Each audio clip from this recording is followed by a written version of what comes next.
It is the quarterly meeting of the February meeting of the Board of Finance. Would everyone please rise to say the Pledge of Allegiance? Could David Becker lead us with the Pledge of Allegiance? Allegiance to the flag of the United States of America and to the republic for which it stands, one nation, under God, indivisible, with liberty and justice for all. I'd like us to remain standing for one moment, for a moment of silence. We had a little bit of a shock this week on the death of a very dear friend of ours, Dan Caruso. He's our probate judge, and he has held many positions. He's been on the state representative for the state of Connecticut. He has held a position on the Board of Finance, the RTM, and many other not-for-profits he has been very active with. So I'd like to have, I don't know, I'm struggling to say this. He taught us a lot. He was a mentor to many of us, and he taught us that kindness matters, and every little bit you do for the community counts. And so I'd like to have a moment of silence for him.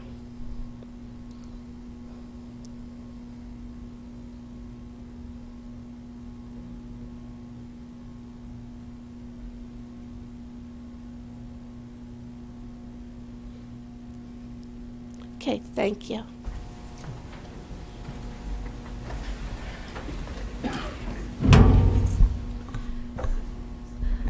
Okay, so I would like to start with the first item on our agenda, to receive and consider the comprehensive annual financial report, the CAFR, for the fiscal year ended June 30th, 2017, as prepared by PKF O'Connor Davies, LLP.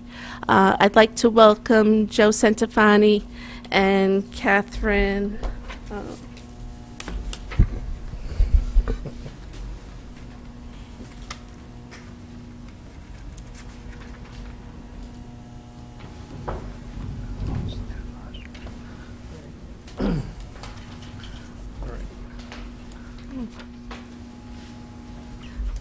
Okay.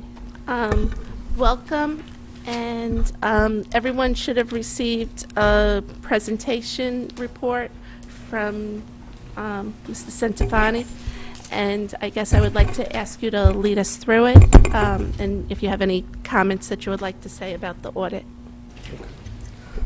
All right. Thank you. So I'm going to use the presentation to kind of walk through the four documents that you have. Starting with the agenda, we're going to talk about the CAFR, which is the big book. And then the federal and state single audit is the smaller report with the PKF O'Connor Davies white cover. We're going to provide a required communications, which are communication those charged with governance, which talks about the audit process. And then we'll look at the recommendations to management. And then finally, we'll talk about what's coming up down the road. So on page 4, notable items from the 2017 CAFR. The budgetary fund balance increased by $404,000. As a result, the percentage of expenditures, fund balance percentage of expenditures increased from 9.4 to 9.5%. Mr. Califano. Thank you. Sure. The pension plan funding percentage, the employee plan was 83.1%, and the fire and police plan was at 86.5%. Those decreased, and we'll look at some slides a little bit later that show that. In addition, GASB 74-75 for other post-employment benefits was implemented during the year. 75 was early implemented. These disclosures and the accounting requirements are very similar to what was implemented 4 years ago for the pension plans. Most of the footnotes, the disclosures, and the RSI are pretty much identical to pension. There are a couple differences where the healthcare cost rate sensitivity is a new disclosure versus just a discount rate sensitivity, and there's some healthcare health cost trend information. That's not really new, but that's a difference between the pension.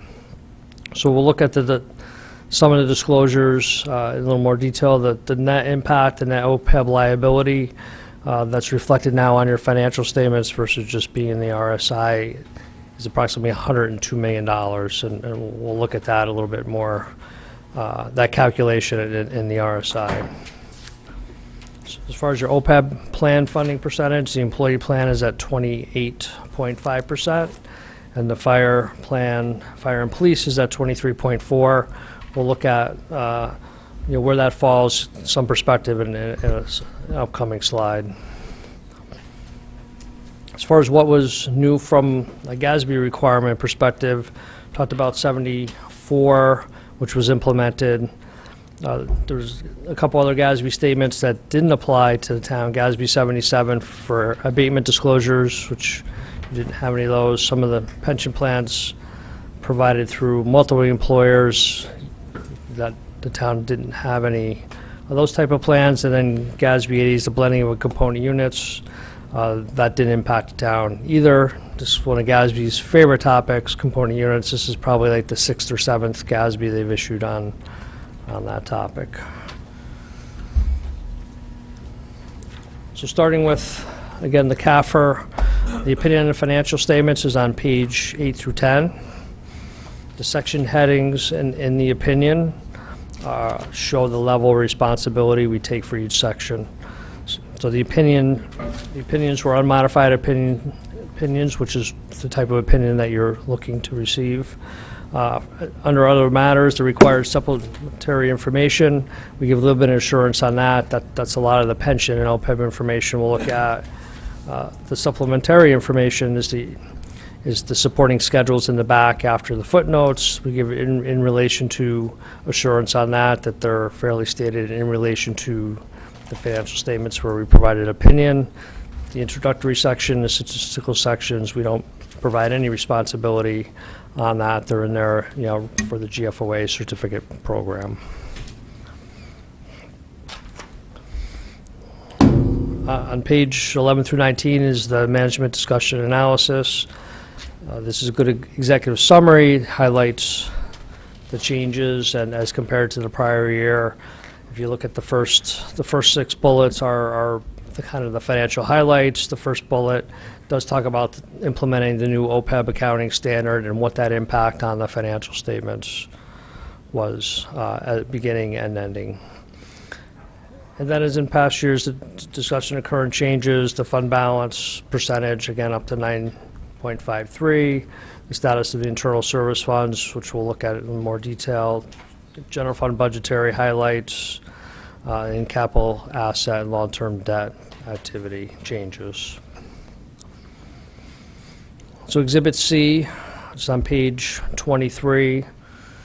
Your undesignated fund balance is $27,839,000, and the rating agency guidelines are the 10 to 15% of total budgetary operating budget. There is a new state statute out there that allows up to 15% of fund balance that's protected from arbitration considerations. So that was a new statute that was effective in 18. So I give you that information if you're looking at revising your fund balance policy. Again, the 15% is lining up pretty much what the rating agencies say, so the state statute adopted a similar threshold. So Joe, are you saying that we should be between 10 and 15%? Is that what your professional opinion is?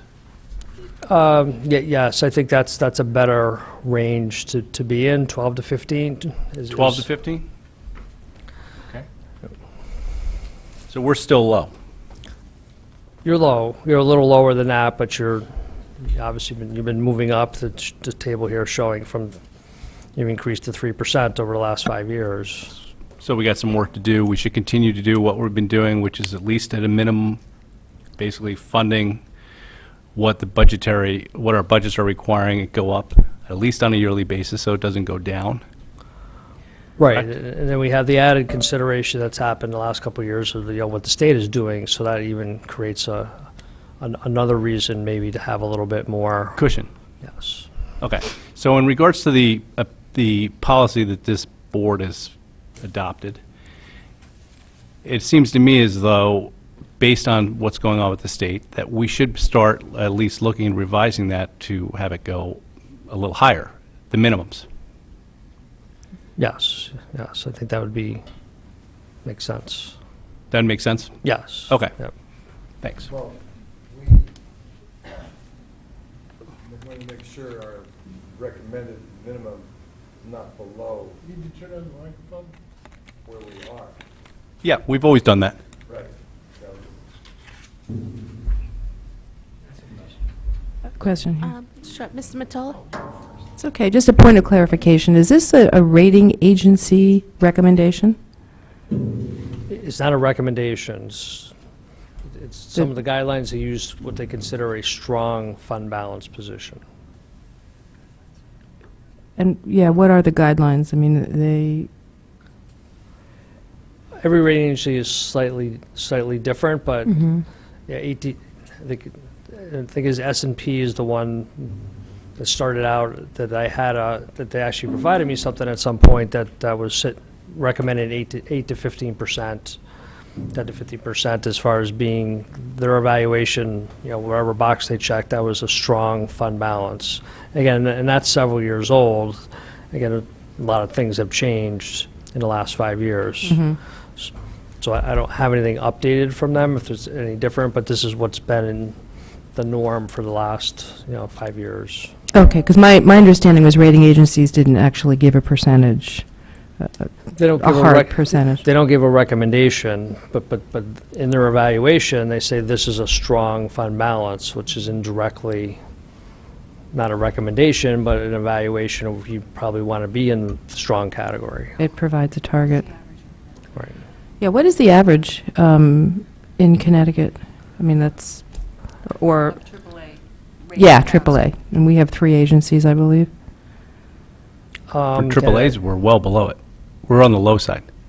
So is there an average, sir, that you know of for the AAA? I'm sure there is. I don't have one available. Like, I don't know what it is without looking at some source. My recollection that we are, out of the, what is it, 11 AAAs? Yes. We're like number 10th highest?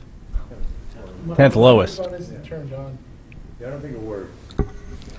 There's a lot more than 11 AAAs now. A lot of, over the last several years, there's been a lot of communities, including the one in my small community that got upgraded to AAA. There's a 15%.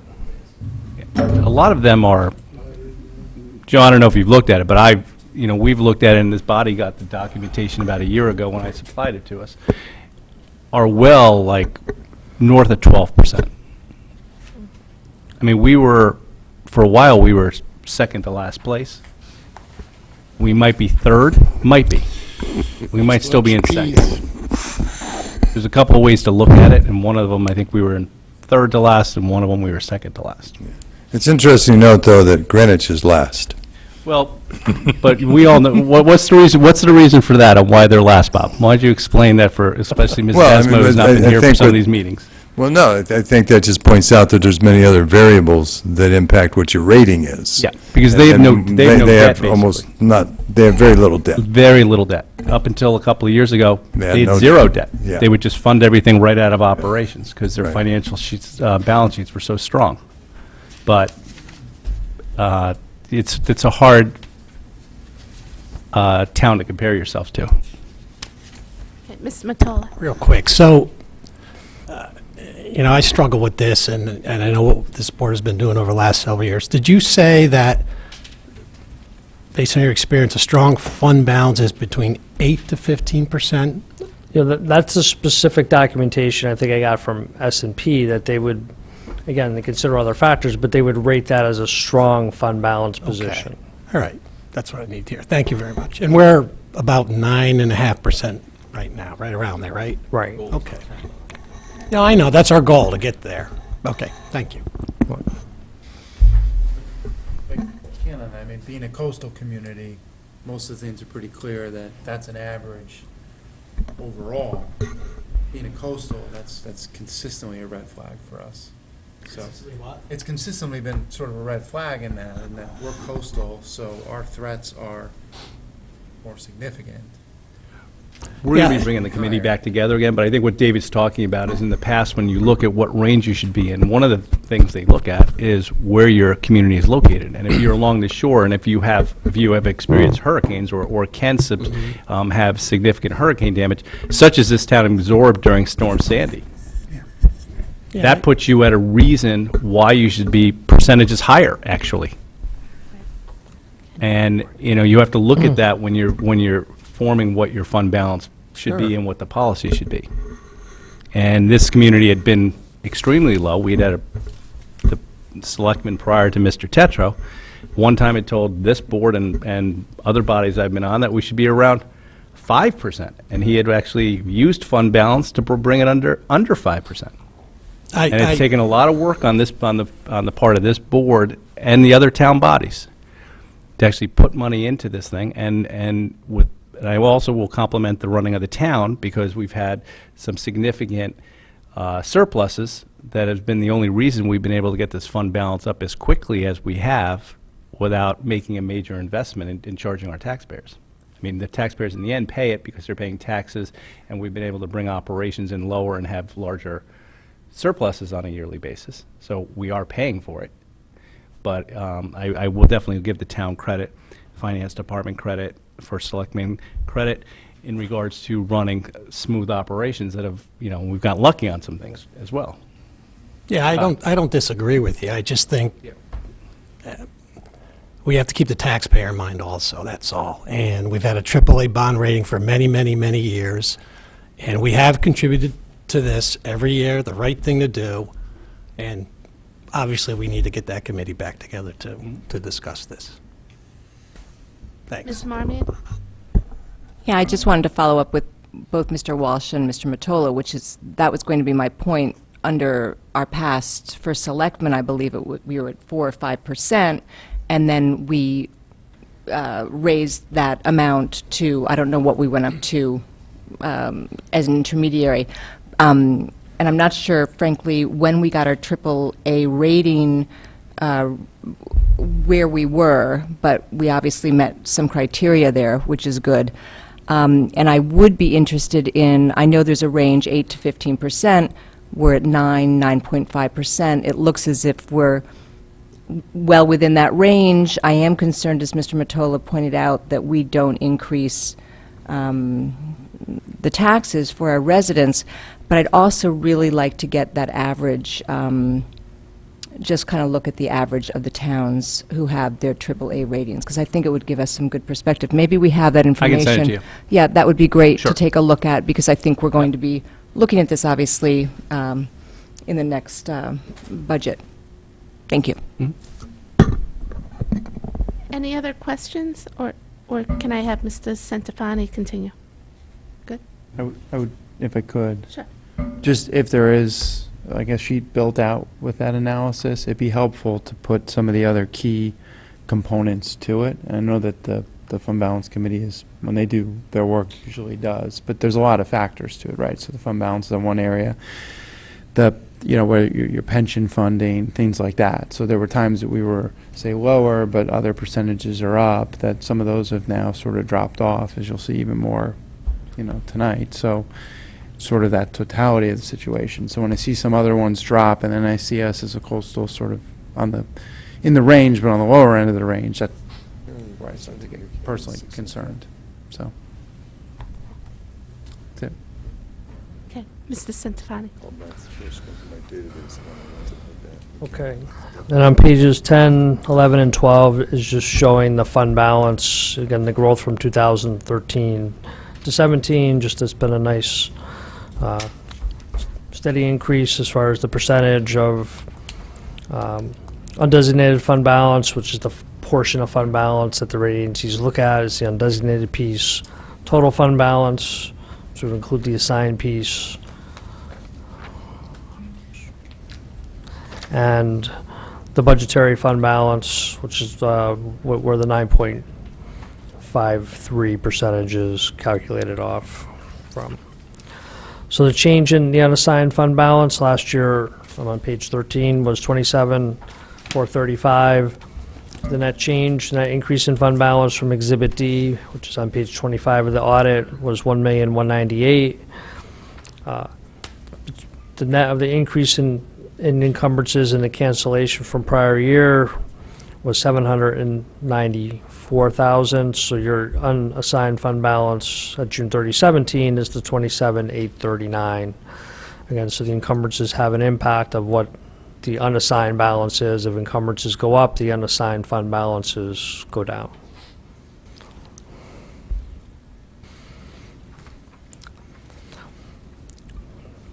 So net increase in fund balance, as we just saw, is 1,198,000. The net increase was due to a couple different things. Revenues were under budget by 971,000, and if you look at Schedule 2 in the audit, page 107, that'll show you the details of which specific lines were under, some of it being the intergovernmental revenue. There were spending savings of $1,530,000, and that's on Schedule 3, pages 108 and 109. Again, we'll show you the details. Part of the $1,530,000 is the $550,000 that's budgeted to add to fund balance. And then the remaining difference is due to the timing of encumbrances and expenditures. But those are the two main drivers. Exhibit F is the budgetary statement, budgetary basis operating statement on page 28. So the net increase in fund balance on a budgetary basis is 404,000. So basically on your budget, that's pretty close to being break even. The difference from GAAP basis, again, is the encumbrances. That's 794. So we saw a GAAP basis increase was 1,198,000. Encumbrances went up 794. So those are shown as expenditures on the budgetary basis, which gets us to the 404 on the budgetary basis. Again, the same reasons. The 971 on revenues received less than what was budgeted, and the spending savings are the reason for that increase. Page 16, this is the net taxpayer cost of services by function. So this looks very much like Exhibit B in the financials, but that is on an accrual basis. So I took the same concept and did it on the budgetary basis to show what the expenses are, budgetary, what the different revenue sources are related to each of these functions. And then the last column comes out conceptually to be what the net cost of each of those functions are to the taxpayer. So it's how much you need to raise in taxes to pay for those services. So it's just a different way to look at the budget, lining it up more by function than looking at it in total.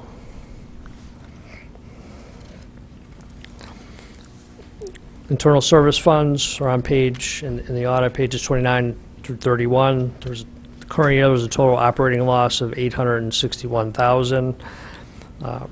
Part of the loss was due to changes in estimates related to prior working compensation claims. Workers' comp claims are pretty volatile as far as the estimates that are done every year can change for the same claim that was been there many years.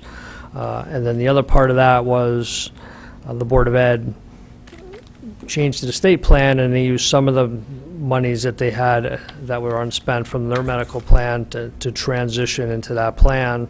So those two items created the operating loss for this year. As I've talked about in prior years, the net position that is less than the long-term portion of the liability. So you have an excess of $7.7 million. Again, I point that out just because the rating agencies will look at the deficit in the fund and ask questions, but you have part of the liability is long-term, so on a short-term basis, you have plenty of assets to pay current claims.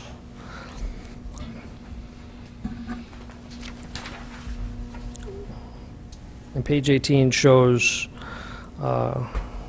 what the current ratio is, which has gone up. So again, that's the ratio that you have enough current assets to pay your liabilities. Total charges are $15 million. And claims for 13 million. Again, the decrease is the Board of Ed medical. So going from the previous year, if you look at how big the numbers were, that the Board of Ed going into the state plan, that activity is no longer running through this fund. It's just paid directly from the budget.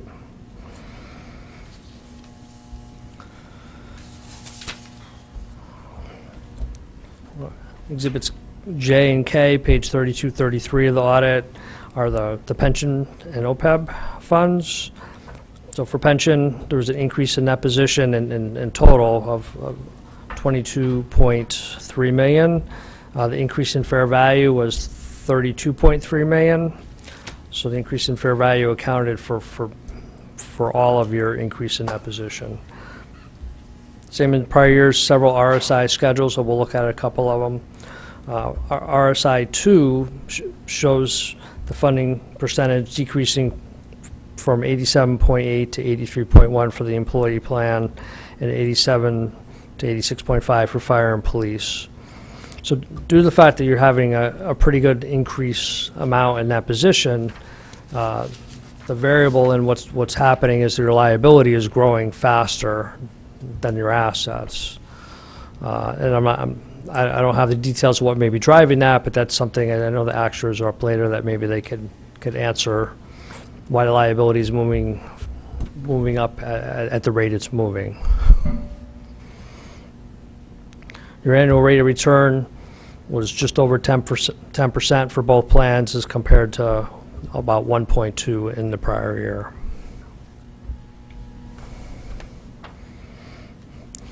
So the detailed of each plan separately are in the footnotes on pages 70 and 71. So the town plan change in that position was 12.2 million versus a $3.9 million loss last year. Police and fire was 10 million versus a $4.7 million decrease last year. So a good trend to make note of is the benefit costs. You want to look at it on the next page.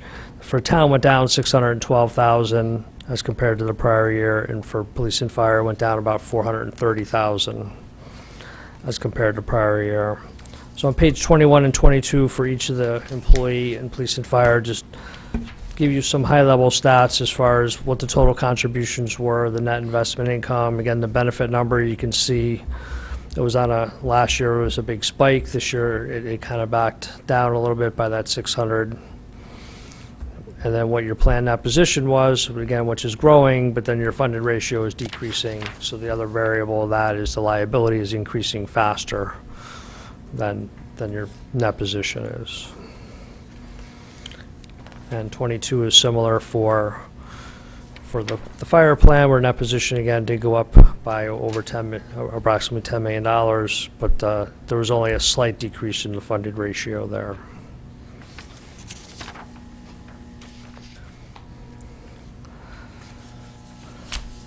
On page 23 is a new presentation that I added this year, and we'll update it with some other perspectives, but just to give you an idea where you're falling with some other towns, some similar, some smaller communities.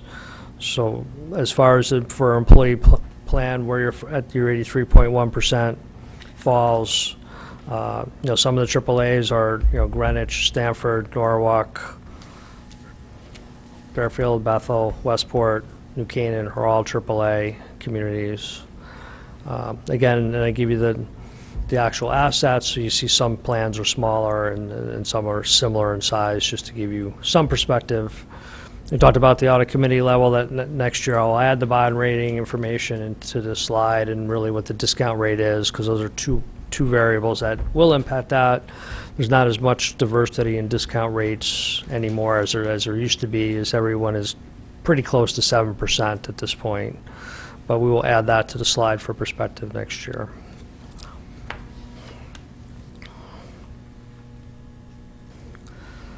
So the OPEB funds, the detailed statements again are in the footnotes on page 86, 87.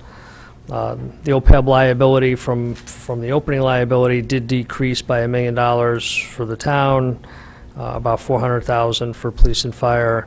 A Board of Ed obligation is not a funded obligation. It's the implicit rate subsidy. We talked about that in prior years. It's just the difference between the blended premium and an age-adjusted premium, and the philosophers on GASB thought that was an important thing to put into the accounting standard instead of the actual number. They wanted the conceptual number, and so that number, that 6.9, will be a bigger number next year when you have to implement 74 for that plan, but it's more of an accounting number than it is something that you have to fund. So the funded ratio, again, is 28.5 for the town, police and fire 23.4, and the Board of Ed is at 0 because it's not a funded plan. So the OPEB funds RSI schedules, which are on pages 99 through 104, those are going to be 10 years worth of data, just like the pension. Certain data, we only have 1 year of data at this point, but those would be built out to be 10 years. And it's the same calculation of the net liability, what the real rate of return is, what covered payroll is, what the contributions have been over the past 10 years. All that data will be built up for the OPEB, just same as pension.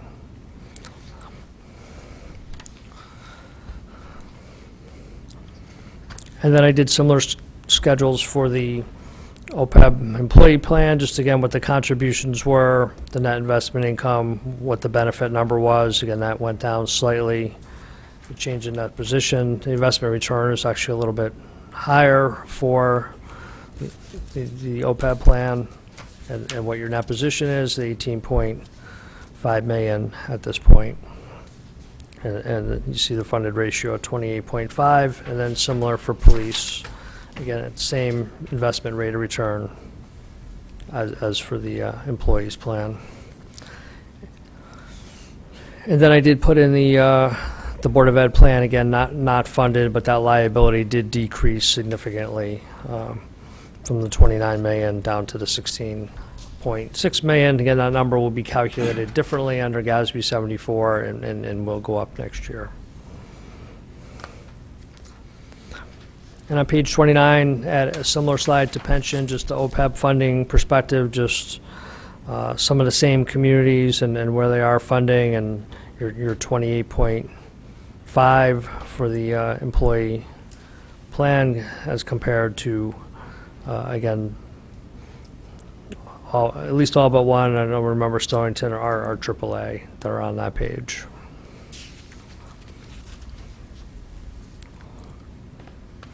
And we'll add some of the similar information to that, what the credit rating is, the discount rate. And then for OPEB, there's a blended rate because of the calculation. Once you run out of assets, you have to use a bond rate for your discount rate, so you will have a blended rate. And even if your discount rate planned to 7%, when you run out of assets, it goes down to the bond rate, which is closer to 3%. So you end up with a blended rate, which does increase the liability calculation. And the actuaries can explain that in more technical terms. So page 30 with federal single audit. Now we move to the small document. On page 1 or 2 is a schedule of all the federal monies that were expended by the town during the year. We did test 3 programs: the CDBG Disaster Recovery Program, Highway Planning, Construction, and Hazard Mitigation. On page 5 and 6, we did have 2 findings this year on the CDBG Disaster Recovery Plan related to the bidding of that project.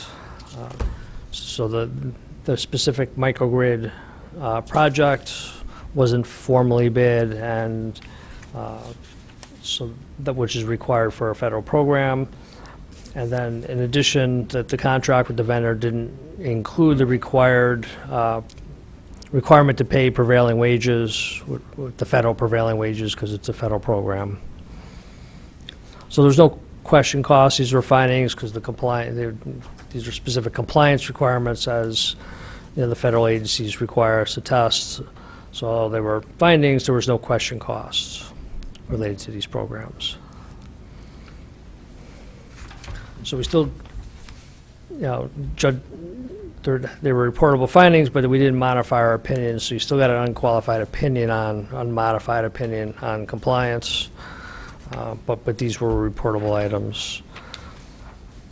And that's more detailed on page 31. And then we do the similar process for the state single audit. We did test 3 programs there: the open choice, the Board of Ed program, private colleges and hospitals, the reimbursement program, and a property tax relief. And we had no findings or question costs on those, and unmodified opinion on compliance related to those.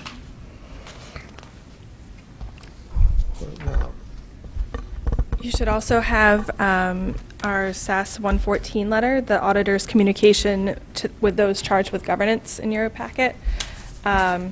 So this is a required communication we have to give at the end of the audit, and it lets you know our responsibilities, which are to express an opinion about whether the financial statements are presented fairly in all material respects in conformity with accounting principles generally accepted in the United States. And then our responsibility for supplementary information is in relation to the financial statements as a whole. And as Joe said, our opinion on the financial statements was unmodified. We also report on significant accounting policies. The major ones that were implemented this year were GASB's 74 and 75 that Joe mentioned relating to the other post-employment benefits. Significant accounting estimates included the net pension liability, the net other post-employment benefit liability, and the obligation for the Board of Ed plan, and then the medical and dental workers' compensation incurred but not reported claims. We also wanted to let you know that the financial statement disclosures are consistent and clear, as well as neutral. We did request and receive representations from management, and that we had no material uncorrected misstatements, and any of the misstatements corrected were not material to the financial statements as a whole. We also provided to you our recommendation letter. The recommendation that's in there is repeated from last year, but it is updated a little bit. There were no new recommendations, however. The recommendations were on grants management and cash management, and in your presentation on page 35, the grants management, these were the recommendations from last year, that all departments administering grants should provide the finance department with copies of the grant award letter, and that they receive adequate information to properly record grant-related accounts receivable and payables. This was removed out of the current year letter because they did implement a policy that addresses this, so our updated recommendation is to just conduct meetings with department heads to ensure that the policies are understood and are being followed, which goes along with what Joe was talking about with the WPCF project on the CDBG grant. And then also cash management, just drawdown requests should be completed on a timely basis. And that was about the difference from last year. And finally, just what's coming up, GASB 75, which we talked about, which you earlier implemented. GASB 81 wouldn't currently be applicable. This just relates to if there's the town is a beneficiary of a trust and part of it. So GASB now is following nonprofit accounting, where if you're a beneficiary of the trust, that you have to book your portion of the asset on your financials. And GASB 82 and 83 relate to just keep updating the pension standard. I guess they're not happy with it, so continually update that. Fiduciary activities relate to the agency funds, so instead of agency funds, we're going to call them fiduciary funds going forward. And then the certain debt extinguishments just relate to a refunding if you use your own money versus doing an advanced refunding and issuing new debt. They wanted to clarify the standard that the accounting is the same as doing an advanced refunding, but that wasn't clear, so the standard just says the accounting would be the same. And then in 2021, the leases, the GASB's following, again, FASB's, lead with this, that all leases will be an asset and a liability, as a right to use the asset and a liability to pay for that right. Just to make the statements just a little bit more complicated. What's the GASB 84 about the fiduciary activities? It just it redefines the definition. So we call it, currently they're called the agency funds, so such as student activities or performance bonds, and I'm going to call them fiduciary funds. And it just, there wasn't a standard. Most of that was evolved practice. So they issued a standard to say this is how you should classify these funds and report these funds versus, we'll say, what's been more the established practice for the last 30 years. Well, what would be an example? Give me an example of one of those funds. Student activities. Okay. So the student activity money is, the town has custody of that money, but it's for the benefit of the students, so it's their money to spend conceptually. Performance bonds, if you don't, you record them in the general fund, but a lot of communities have a separate fund for those, where it's not the town's asset, you just have custody of it, and if they perform, then you give the money back. And then fiduciary funds are also the pension funds and OPEB, that. So it's just more of a definitional thing, and so we'll just change terminology, but it's not really going to change the accounting. So I think all you have is student activity funds here. So that's all it would impact, is that we'll just call them, instead of agency funds, we'll call them fiduciary funds, but the accounting is going to change. Again, it was more definitional. They wanted to formalize kind of, again, what everybody was doing. Thank you. Mr. DeWitt? Thank you, Mr. Sanafani, for your presentation. I always look forward to the recommendations here, but seeing the same recommendations 2 years in a row gives me pause. And because they're on grants, especially when it says that grant drawdown requests were not completed on a timely basis. In addition, the Finance Department is not being provided adequate information. So, I guess to the CFO, why did we not put a policy or procedure in place after the recommendation last year by Mr. Oh, we Snell? did, and Joe mentioned that, actually. We had one department that did not comply, and we caught it, and it's caught up. So we have a process in place, it's not followed, right, which I guess is the recommendation of for training. Correct. And which has been completed for every department. Is this the second year for this recommendation or the third? It might be the third, but I have to double check. But there's been improvements along the way, but it hasn't been addressed completely for us to pull the comment. But this year it definitely was modified for the parts that were addressed. So, Mr. Mayor, you think we're going to be in compliance next year with this training? And Yeah, part of the policy requires the departments submit quarterly to us all their activities and drawdowns. And I'm not sure how we actually, the one department that didn't catch it, I'm not sure exactly what happened there, but it's a department that normally complies with most things pretty competently. okay. Could I ask a quick follow-up question? Do we self-check? Do we have, like, our internal auditor monitor some of them and self-check in between our audit to see that we're following those procedures quarterly? You mean which procedures? That they submit everything to the finance department. Do we ever, like, do any kind of testing ourselves? Yeah, we have, yes, we have someone that's actively managing that now on a part-time basis.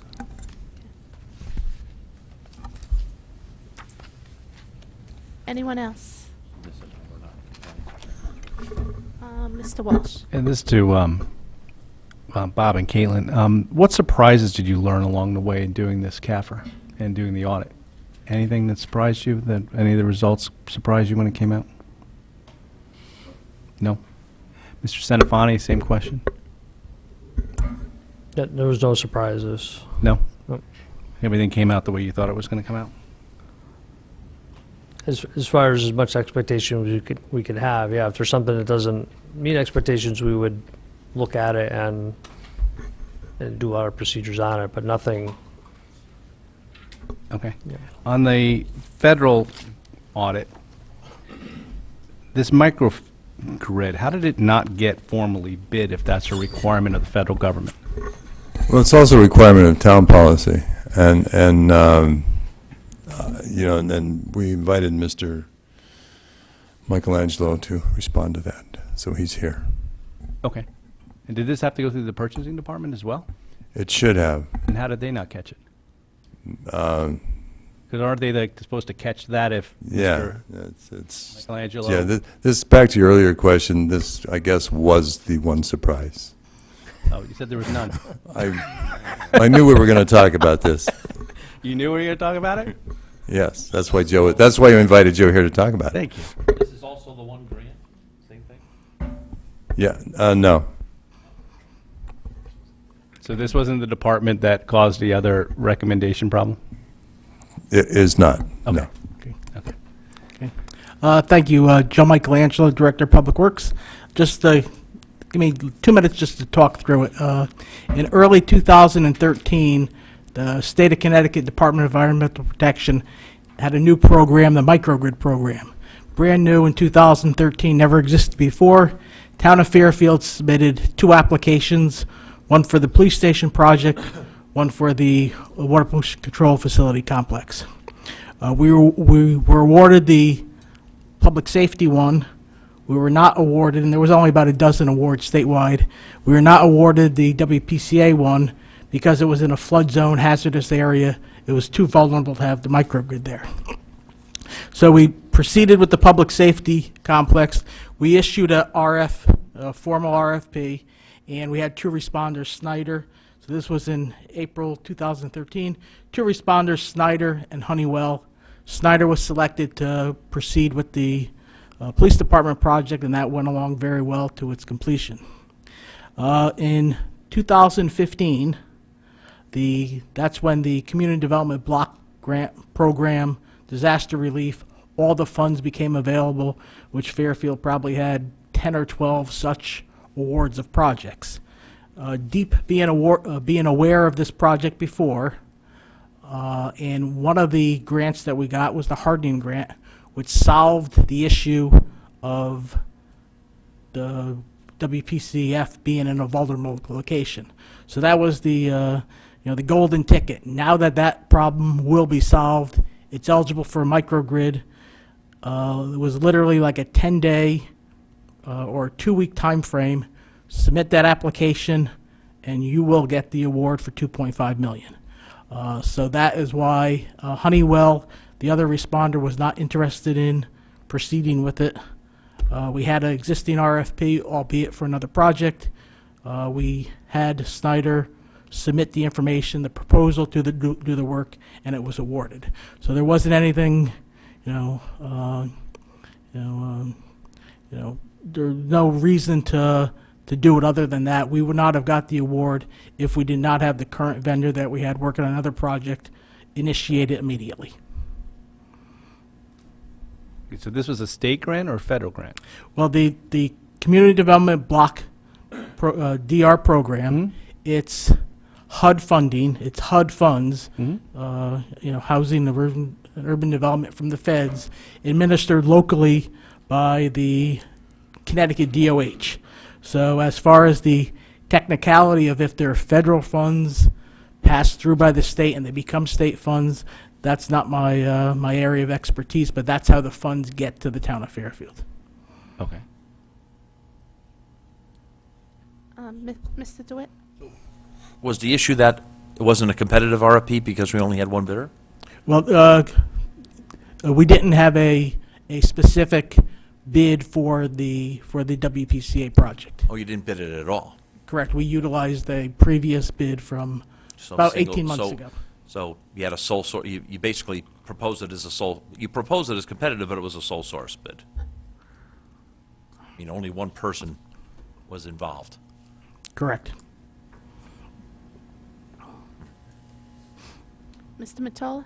Just so I'm understanding, did you do it that way because you felt that like there was a time of the essence reason? Correct. If we did not use Snyder to submit it, we would not have got the microgrid Okay. award. So is that an exception, something like that, to our bid process? If there's, well, how do you know? I'm asking. Normal bid processes is that you have to have That's- competition. That's not necessarily true. If there's a time of the essence, sometimes you can go around those processes. It depends on what your bid process says. So do we have something like that in the town of Fairfield, our bid process? Yeah. So it's my understanding that there is that exception, but they have to come to the Board of Finance for a bid waiver. All right. That's going to be your answer, Bob? Yes. Thank you, Bob. Thank you. And we've never granted one. Not recently, anyway. Not since mine. The buses. And we overturned it. So it was a concerted thought process that you knew you had to do a federal bid and you just chose not to do it? You and the purchasing department in combination, or were you independent of them in this decision? And once again, it was about 2 years ago, so I don't recall the conversations, whether Mr. Bowman and Twig Holland had a conversation on that time. I'm not sure of the specifics of that. Okay. But Twig had to sign off on this purchasing agreement, right? Correct. Well, correct, yeah. All right. Does anybody talk to Twig or know why this happened? Well, she doesn't work here anymore. No, I know. Did anybody anybody reach out to her? Did anybody look into her file? Any notes on it? Emails? Anything like She didn't that? leave a lot of notes behind. What? She didn't leave a lot of notes behind. But no, we did not. Okay. But we did. Does this not following this procedure, put any of these funds at risk? Could they claw back any of the money? Anything like that? I mean, I just don't know the rules and regs in regards to breaching federal bonding grant policies. It's unlikely. We didn't make it a significant, we didn't qualify, we didn't question any costs. Again, there were circumstances, but around how it was done, if there was other issues with it, then we would have had to question costs, and then the feds would be looking, or could request it back, or request more documentation. But understand the background and how it came to be, there was no question costs calculated for it, so I don't think there's any risk. Sure. And in regards to the other item that you brought up, in regards to it, the other deficiency, in regards to not following the prevailing wage requirement on federal grants, is that something that they could, if they found out about, we would potentially be at risk to have to return any of these funds or get a penalty or something like that? They were aware of that. And Who was the federal government? Yeah. Okay. And they said It's- fine? Well, no, we had to, I'm not exactly sure, but we had to correct the situation. The documentation was So done retroactively, that all the employees were paid the federal prevailing wage. Oh, so we adopt their wages. Great. All right. So we met that And requirement in the end. and the reimbursement has been made. But they caught that. It was an audit findings when we submitted, then we made the correction, filed the documents, and got a check maybe. And once again, and go. that project is still going on. So when I say that, the federal prevailing wage is being done retroactively, so it is being done and it will be in compliance, but it's not done yet just because the project isn't done yet. One final question. Will there be any additional costs as a result of that? No. Okay. Anyone else from the board have questions? Mr. Becker? So can we get a copy of the purchasing guidelines, the latest version that would have been approved by this board, distributed to the whole board? Probably, I think I brought up last month about sort of documents that would be good for everybody to have. And then on that end, so you could have, in theory at that time, requested basically for it to come to us, then for us to vote on it, or whatever board was seated here at the time. So I would think, I mean, just all the, if this ever were to happen again, which hopefully it doesn't, but based on those circumstances, that you just do that. I mean, it would seem like a reasonable enough thing that would have averted a lot of, potential concern, to simply ask for that. Yep. And lay out the sort of, lay out the scenario. I agree. So, and even in 10 days, when we've pulled meetings together, certainly in that time frame or less. So, I'm good. Before. Um, I mean, That's what I'm saying. I mean, we were just saying the bus contract, we Yeah. went for sole source on the bus contract. if necessary, you lay out a good I case think for you it. voted that down. The original one, I thought the second time we, no. But, I mean, the point is it came here and it was voted upon, right. Why don't you We find did it yourself for in that- several years, and then we turned it down, and it was worth it. Yeah. Point is, it's rare, but when money's on the line, you usually want to take it, so I'm not going to mess it up. Ms. Yeah. Zesnia? For Mr. Mayor, in any instance where you're not getting timely information, is it related to reductions in staff or, positions eliminated, anything to do with the, department overall? No. Okay. And the other comment with respect to this, just to clarify things, the purchasing director at the time did not bring this to my attention. That's why Yeah, earlier it was a surprise. yeah. No one was, I I think thought this that was clear, but Yeah. I'm glad you brought it up. Yeah. Thanks. Okay. Can I just ask one question? On the recommendations where you have grants management and then you have some bullets, did you say, there's some dashes that make it look like, I thought you said that they had corrected some of those issues, correct? Are you looking at the slides or Looking at the slide on page 35 and the two dashes under, there's a square, there's a bullet, and then there's two dashes. Those two have been corrected, correct? Yes, those were from last year. Okay, why are they still listed under here as recommendations, those two dashes? Because it makes it look like those things are still kind of outstanding.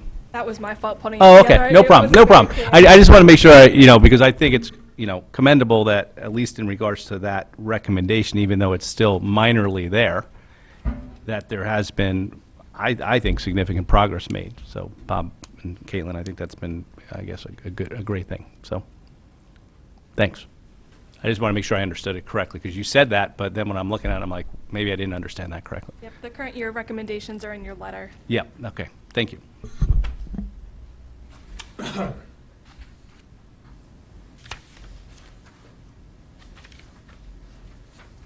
Okay, are there any other questions from the board? Okay, anything else that you would like to tell us about the audit for June 30th to 17? No, I think we covered everything that, in the presentation. Okay. And is there anything that we should be concerned about or aware of in advance for the audit for June 30th of 18? The only thing would be the Board of Ed, that Board of Ed liability is going to go up, but it's not something you have to fund, because that portion will have to implement 74, 75. It wasn't implemented this year because it's not a funded plan. So that's not a concern, but it's something that's going to be different, so that it will impact what the financials look like, but it's not something to be concerned about. Okay. Mr. Walsh? Joe, in regards, I know you do random sampling and things like that, but I thought you normally took a couple of departments that you randomly chose and dig down on them. Is that correct? Well, a lot of the work is driven by the federal and state, so we may hit different departments because of that. Okay. So those were the ones you listed in the federal. where Right, You so- spoke about those three areas. Right. Okay. Right. But on the town side, there was no specific one where you randomly chose a couple of different departments that did a more significant audit? No, no. Okay. Okay. Nothing Thank you. at that level. Okay, I thank you for coming tonight, and we will move on to the next item of our agenda. All right, you have our contact information. If something else comes up, it's on the last page. Okay, thank Yep, you. thank you. Thanks, Joe. Okay, so the second item on our agenda is to review the performance of the town's pension and OPEB funds.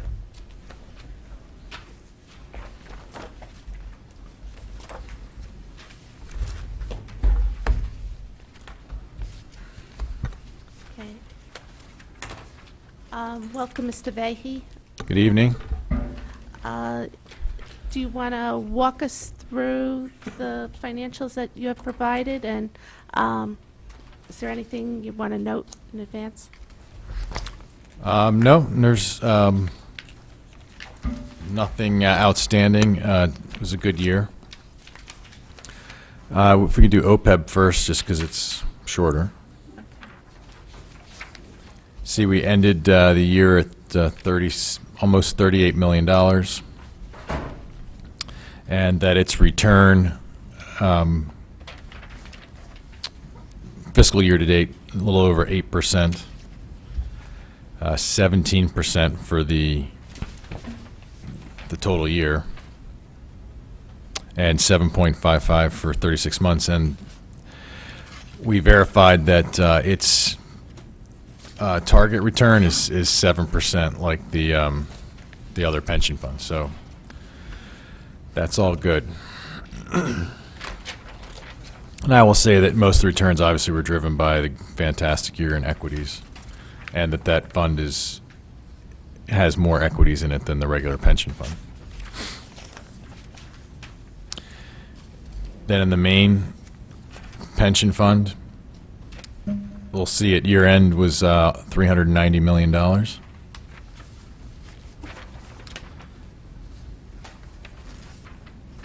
And that its returns for the year were 14.77%.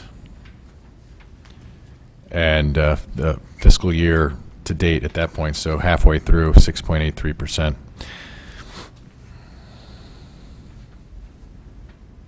It's also good to see the 5 and 7 year returns above the discount rate of 7.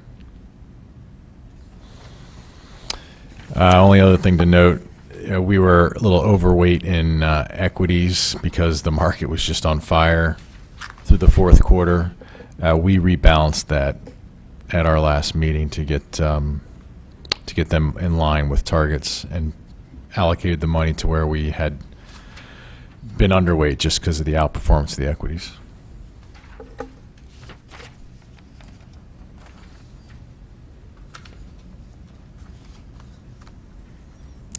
there any questions? Mr. Walsh? Can you address some of what Mr. Centofanti, I know you were here for his discussion, it said about in regards to why the liability is moving up so drastically? The liabilities moved because we changed the discount rate. And that's the sole reason? Yep. We didn't add any other employees, or people aren't suddenly living longer. It's just purely the discounting of the cash flows.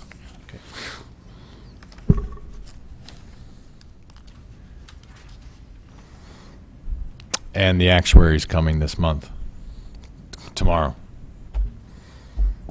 So we'll get to hear what they have to say. And what is our current discount rate? 7. 7. Which puts us definitely in the top, well, depending on how you want to view it, but we're in the lowest quartile, I guess you could say. I mean, so we're lower than 75% of our peers. For instance, the state of Connecticut just moved, they just went to 6.9 from, I think, somewhere near 8% in their one fund, and their other one is still north of 7%. So.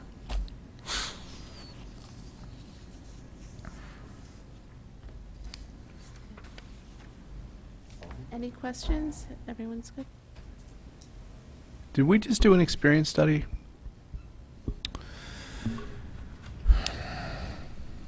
We do them every 5 years. Was it last year? It was, because then we did a slight modification to the amortization method. Yeah, it was last year, about a year ago. So other than the change to that you just spoke about and the 7%, is anything else changed based on that experience study? No, and we review the discount rate based on, I mean, we'll always do it, the experience study, but I mean, we'll also do it just in context of general market conditions. So that's what sort of drove that. But no, we'd already moved to significantly conservative assumptions at the previous experience study. All we did in the most recent one was slightly modify a part of the amortization schedule, which essentially, I think,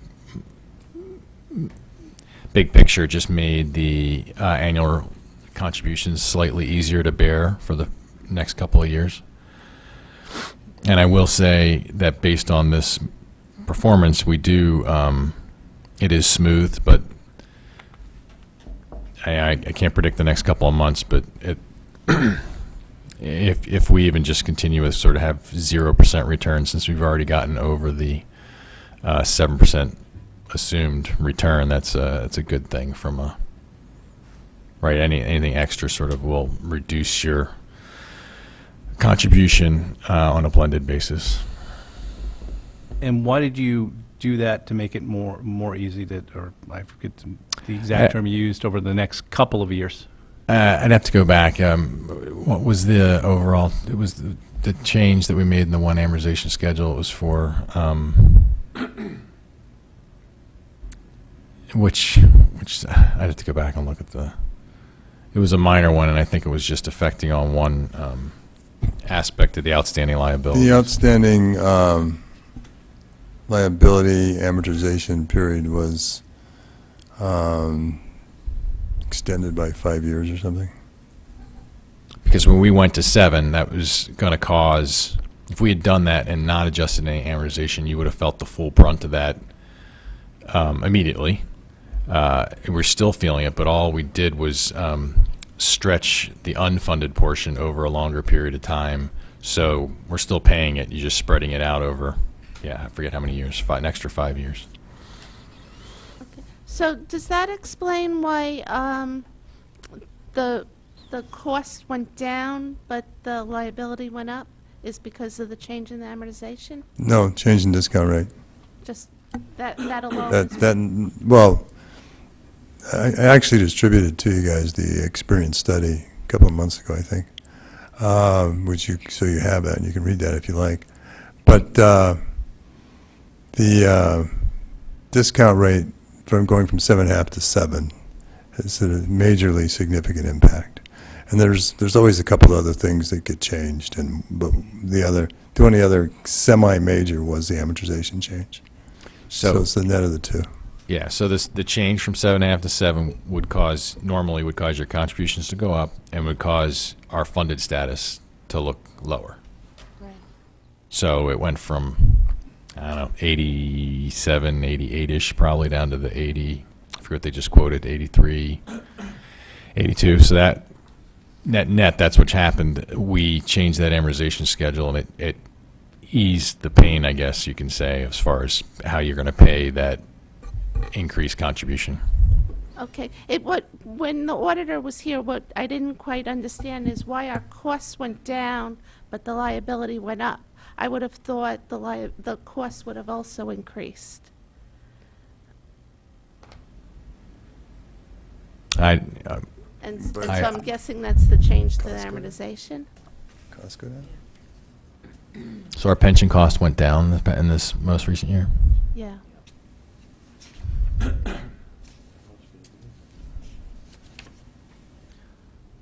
Well, I think you might be confusing. I think what they were trying to say was that the benefit payments went down. Oh. That's what I think, because And in 2016 the benefit cost went from 11,291,000 to, this is only on the employee retirement plan, from 11,291 to 10,679. So it went down by $600,000. But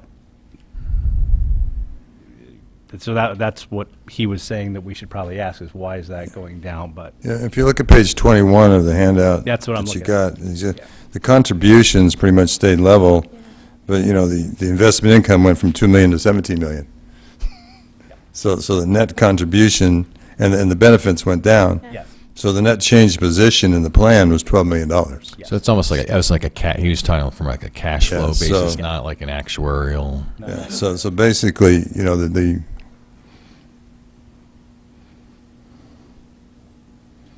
so net plan position went up.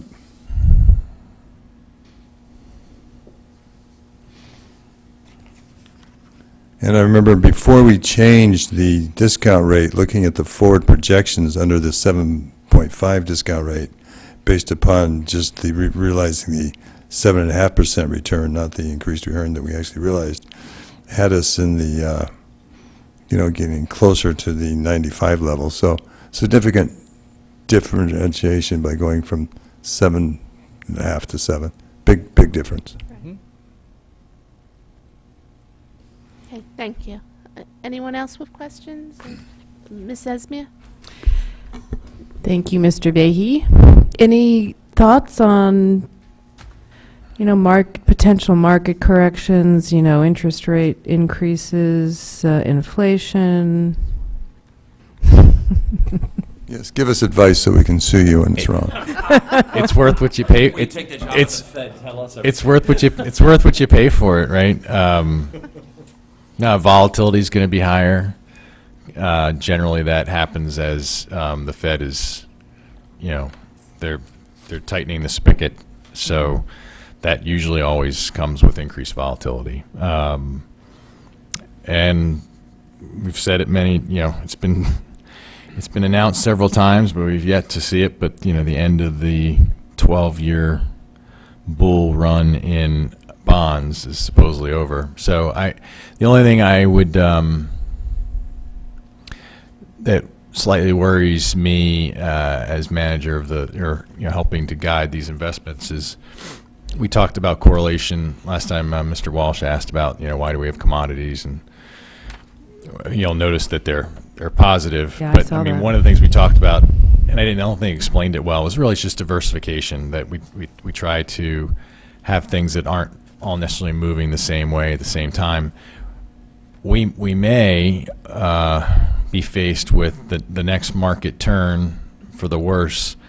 We could actually see stocks and bonds going the same way, which would be unfortunate because that would be the bulk of our exposure. But if rates do indeed pop up, whether it's because of a declining dollar, excess supply, reduced foreign demand, inflation expectations, so any of those could cause rates to pop up, which I think our exposure, so for every 100 basis points that say the 10-year goes up, you could see our holdings go down in value by about 6% on the bond side. Mm-hmm. So say like 200 basis points, so we could lose 12% on our bonds, which would stink. And if we have a corresponding 15 or 20% decline in equities, which is not unheard of in a market correction. I think to get to a market correction, you have to get to that 20% thing. So that'd be like a double whammy for us. We'll be buffered somewhat by our positions and hopefully in private equity and real estate. But yeah, my point being, we just haven't seen that before. That's not a common occurrence that those two asset classes could go against us at the same time. It's sort of why they're always held. One's supposed to stabilize the other. Do these corporate buybacks that I think are happening with more frequency now since the tax cuts support, the equity side? Actually, we're not seeing that. We're seeing a tapering. They have been using debt to finance that, and debt's not above a certain level. It's not such a great thing anymore in the new tax paradigm, and so I think companies are sort of tapped out on that. We are seeing the last stage of an economic cycle where M&A is picking up, obviously. Mm-hmm. Can't pick up the paper without reading about, Broadcom and NXP, and I guess today was a Comcast. So you generally see that at the tail end, and we're also seeing in the private equity space that I think there was an article on Friday or Saturday in the Journal where they're talking about 1.2 trillion of dry powder. That's not a good thing because they're going to try and put that to work, which will also fuel this M&A, and also they're seeing really high multiples being paid for these companies, which is also a sign that things are kind of in the last third of a cycle. So. Thank you. Anyone else? Thank you, Mr. Vehy. Pleasure to see you again. Likewise, see you next quarter. Okay. Item number 3 on our agenda is to review the Board of Ed second quarter fiscal year 18 financial position.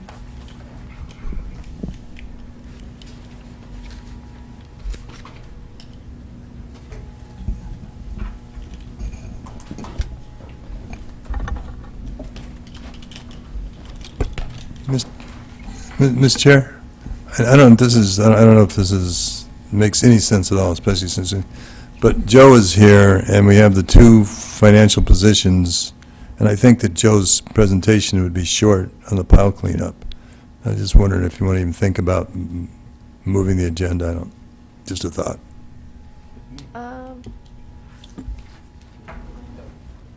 Is that okay with the Board of Ed if we put you aside for a few minutes? Yes, I'm sure it'll come with favorable budget review in a month or so. Okay, thank you very much.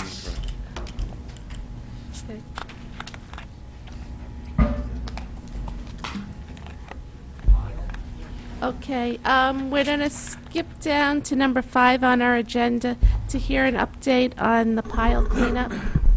Okay. Thank you. At your last quarterly, I believe, of November 21st of 2017, I reported that the pile cleanup had been completed a couple months earlier, so all the known contaminated soil has been removed. Since that last meeting, the major milestone there since then, or the major goal since that last update in November, was getting all the approvals in place necessary to construct our landscape berm. So since that meeting, we worked with the neighborhood group that we've been working with all along to come to a consensus of our final design plans, which we received. Those plans were submitted to local planning and zoning and Connecticut DEP December 21st. And then in late January, I believe the 30th, we received local planning and zoning, and DEP concurred with the referral we sent to them. So now we're on board to start April 2nd, to start shaping the material into a landscape berm to protect our residents to the south. And that'll do a couple things. Not only will it give them a screening, so they're looking at a green embankment with trees. By nature of that, it consumes about 40% of the existing pile there. So that's where the current status is. As far as from a financial point of view, working with Mr. Mayor, also at that last meeting, I presented some budget numbers. For some reason, it wasn't attached to this today, but it was in the order of about $64,000, I believe, of costs. So one of the things we're going to do through either the Public Works operating budget or possibly contingency is to pay for the items in that estimate. And one of the cost that the town will incur, the out-of-pocket cost, moving the material. We have the material there. We have the topsoil from Harvest New England facility. We have trucks. We have backhoes. We have loaders. So moving the material won't be the cost thing. At the tail end of our operation, when we start planting trees, doing the hydro seeding, installing the fencing, that's where the bulk of our expenditures will be. So by then we'll have a better, we'll know as we come closer to the end of the fiscal year. So once again, I gave the starting date of April 2nd. We want to get this so we're germinating and growing trees probably by June 1st or June 15th. So that coincides with the end of the fiscal year, where we'll be in a better position to know where we could fund the improvements from. As you know, we're still seeking other avenues to get rid of that additional material. You're all aware that we have a suit ongoing, so seeking all avenues. Once again, the pile's going to consume, the berm's going to consume 40%, but we're always looking to see how we're going to get rid of that other 60%, and that's a ongoing project. Okay, Mr. DeWitt? I'm just, every time we talk about the berm and the pile, I get confused, so I just want to walk through. So the berm is to hide, for all intent and purpose, the pile. Correct, and, well, not just the pile, all our public works activities, so. Fair. So, So we've gone from bringing in a contractor at a $0 PO to remove all of the material without a berm to now we're at the, we've removed all the bad material, which is great, at some cost to us, which is not great. And now we're still funding for a berm to hide any residual left from the pile that was originally supposed to have all been removed. Correct? correct, and, you never know how you get to this point, but That's kind of what at the that's kind of my the- issue, right? Yeah, the berm was a result of the problem that occurred, but I think the berm will add some benefit in and of itself. And one thing we're also, in our neighbors down there, one place we don't have a berm is shielding our neighbors along the Longdean side.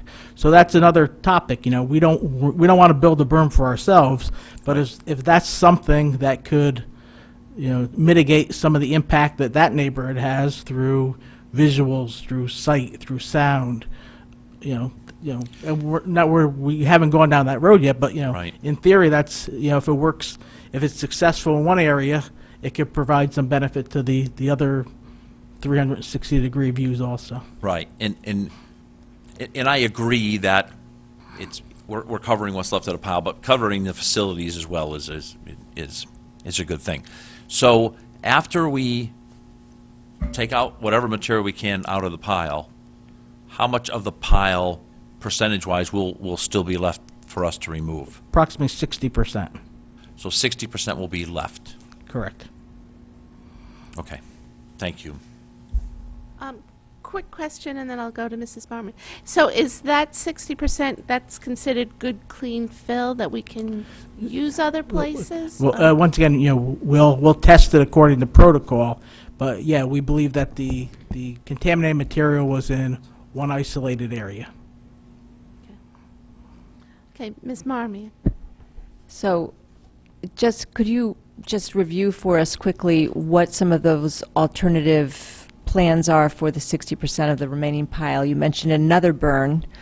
Are we looking at shipping that material out for sale to other towns who might, what are, just if you could give us some other ideas that you've come up with?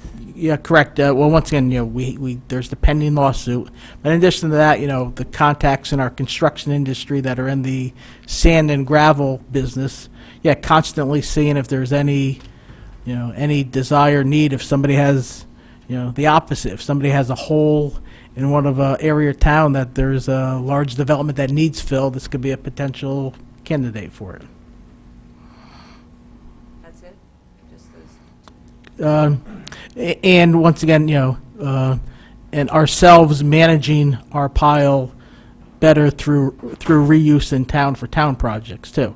So once again, one of the things that I hate to do is send a truck to Bridgeport O&G to pay $24 a ton for crushed gravel when we have potential material that could be made out of that in our own backyard. One quick question. So part of the berm that we're going to be building, that is for like flood protection and screening?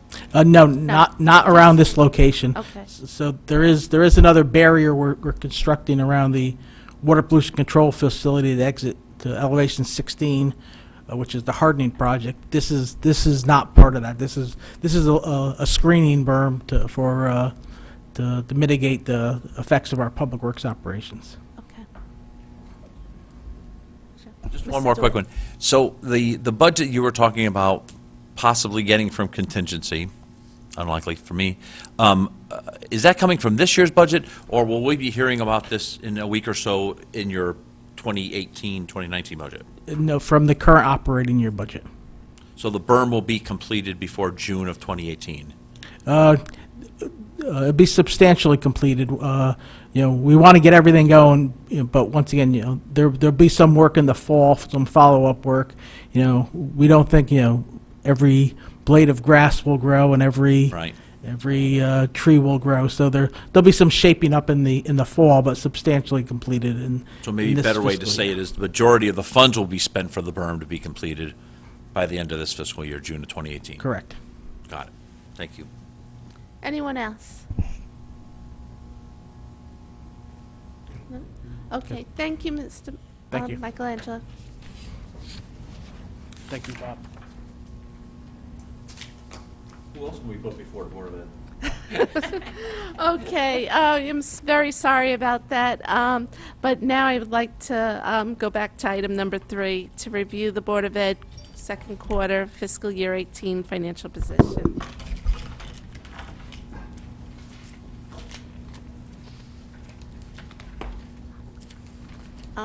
Welcome, and would you like to lead us through your summary, I guess? Start? Okay, I think we'll get right to it. The most important document for us to go over is the projection.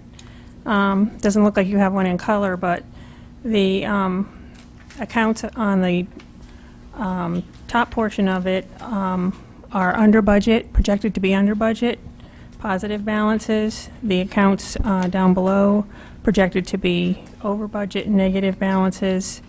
We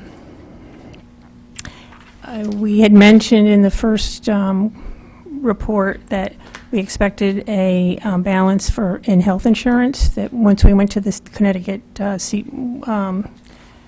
the CBAC changes in October, that's estimated to be $1 million. And on the negative portion of the document, it's all about special ed for the most part. But we've balanced it down to net projected balance of the savings from the health insurance. The second column is just taking the $2.3 million that we put in reserve from the beginning of the year and allocating it based on what was going on at the time, projected allocation of that funding. That's the bulk of it. Okay, Mr. DeWitt. Thank you. So anywhere in column 1 where there's a number that equals column 2, the only reason for the overrun is because you're putting it aside for the reserve, correct? So for example, maintenance projects, 209094 and 209094. If you did not have 209094 in reserve, that budget would not be over budget, correct? Or That's an odd one. Because at the beginning of the year, we took the reserve out of each account that we were we had identified, and we put it in a separate account. yes, as a I reserve. remember, right? So at the time, the maintenance, there's those maintenance projects that we're identifying here no longer had the funding in those accounts. But you can see, Because you had moved the money out. because we moved the money out. Right. But in the second column, we balanced, we had approximately $210,000 that we could allocate somewhere else. And so in order to make it balance, we had to show the negative and the positive. That's the only one that shows up that way. Well, special ed grant. But that's to cover a deficit. The maintenance is to basically reallocate what had been taken away from them in this case. I think I know what you mean. Okay. But any number that doesn't have a requisite number in the reserve line is just a pure overrun. So maintenance services, 31,000, just a pure overrun.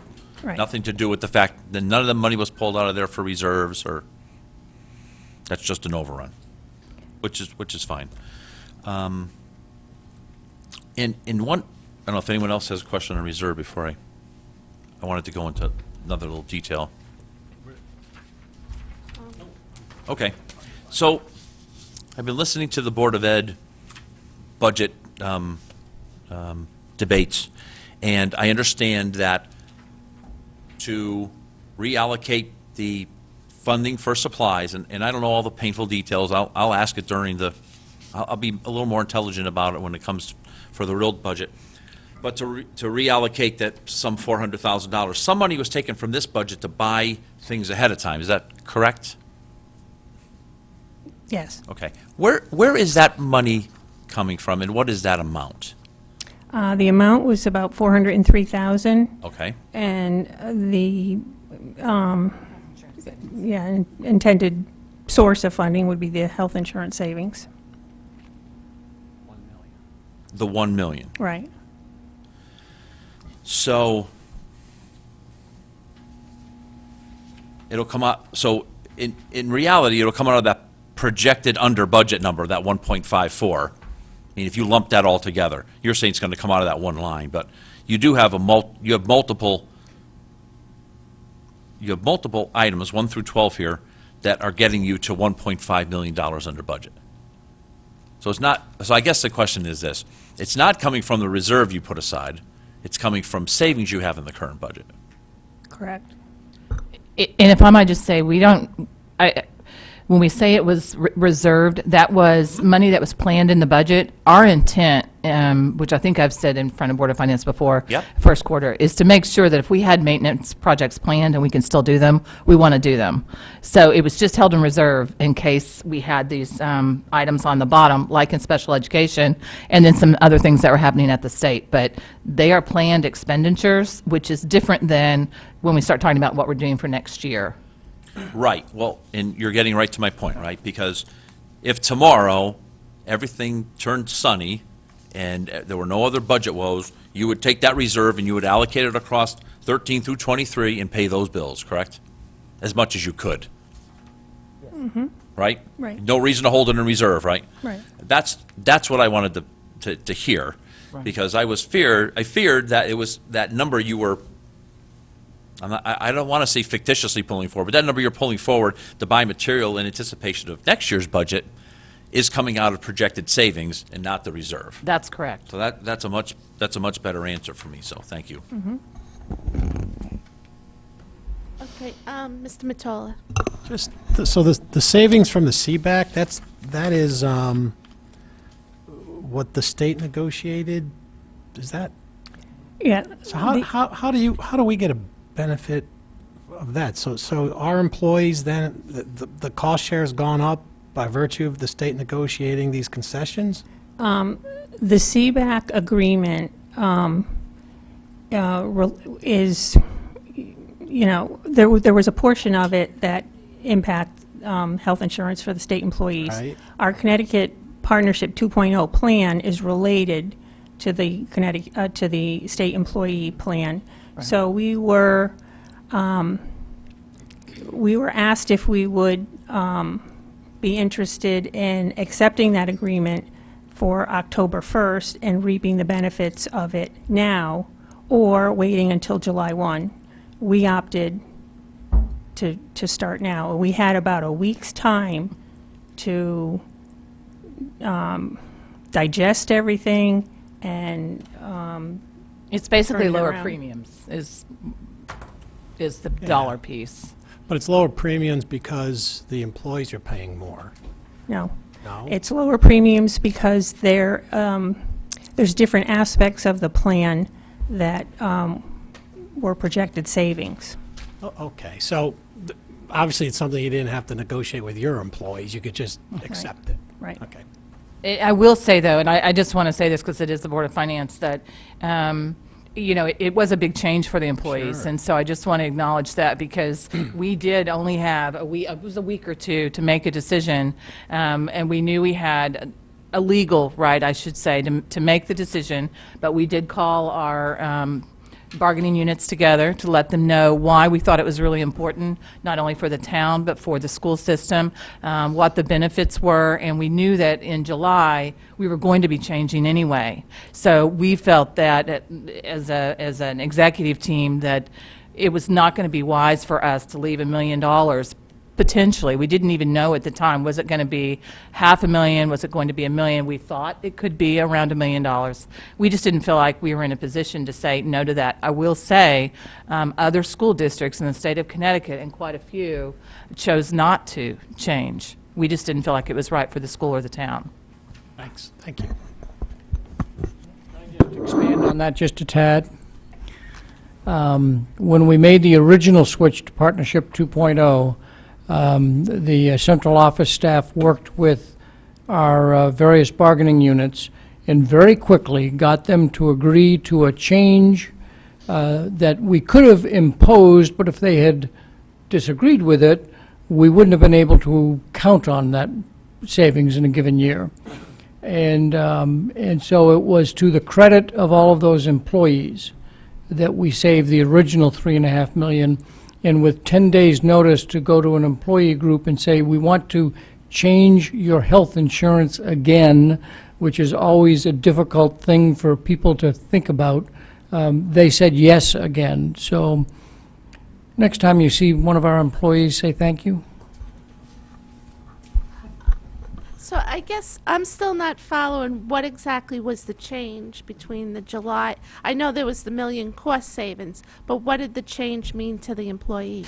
For the employees, basically, if you look at the CBAC agreement, it outlines different, well, first of all, your premium cost, went down, but then with that, they have preferred providers, for instance, where you don't have any copay, but then if you stayed, let's say you were having radiology work done, when it happened to be one of the companies that's no longer a preferred, all of a sudden you're paying a very large percentage of that bill, so you would be switching to a different radiology clinic. It really depends on the individual, but the amount of copay changed according to which tier you were going to be in. That didn't exist before, as well as the premium. So there are things within the plan that changed. And we felt like it's still a really good plan. It's still very good, but they are trying to hold you to certain providers, which is a little different than what we had before.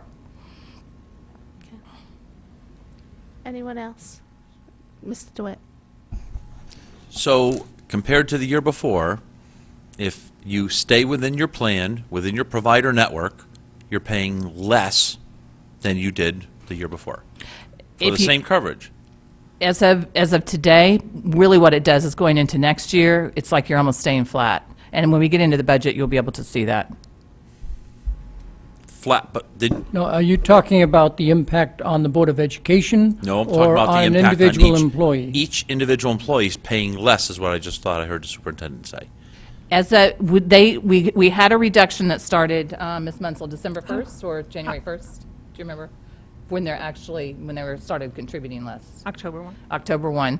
And then going into next year, it stays almost flat because it does go up, just like the insurance still will go up, in the budget. It is But insurance, because it right. came down a little bit, it'll go back up again. But instead of being way up here, it's just going to be here. So there is benefit to the employee here. Yes. So, thank an employee, okay, I'll go thank a teacher tomorrow, but there is benefit to the employee here. Well, I think there is, but from the insurance standpoint, and we all know what health insurance is like, it's, if you save $200, yes, or $300, that does mean something, but over the course of the year, but if you had to change doctors or change your child's pediatrician, there are things that come along with the plan that have impacts, even though, yes, it's minimal savings on the big scheme of things. Got it. Thanks. Mr. Becker? Just, I'm not seeing in here the DDS item. Is that now gone away, the transfer? Because that was about $1 million you were worried about. Yeah, you're talking about the residential placement cost. That issue, for the most part, has gone away, except that what happens with DDS is you don't really know who was originally a DDS placed student. We're still having students who are placed through DDS, DCF, and we can still incur those costs. And where you see some of that is down there on the bottom on line 20 in special education. That's where those show up. So we could still have a student, and obviously for student rights, we don't talk about individual children, but we could have a student who is as high as, $450,000 for one student. But that's a normal occurrence at this point? you're Going saying? forward with DDS and DCF, yes, Moving they can pass those costs on to the school district. Yes. At that level, they can. Yes. Yes, the So full that cost. changes there, but not for everybody. Well, what do you mean, not for everybody? Well, you had projected $1 million. Well, the potentially, million and- comes from just having So a I'm trying to couple of understand. students that are in that situation with DDS. So how many of those students are not graduating? DDS is not going to pay the bill this year. It's going to show up to the school district. They have a legal right to do that now. So if DDS, they could have a new placement. We could have a student tomorrow that gets placed in residential, and if DDS wants to bill the school district for the $450,000 in the middle of the year unplanned, we would be required to pay that. The $1 million that we were holding in reserve was what was going to happen from September, when we didn't even have a budget, up through the middle of the year. Were they going to send us 4 unanticipated bills, from September through now? We haven't seen that piece necessarily unanticipated. We do have one DDS placement, but going forward, that is definitely something that could happen to us in the middle of the year. Okay. Well, we're in the middle of the year right now, right? Yeah. So it could happen in the second half of the year?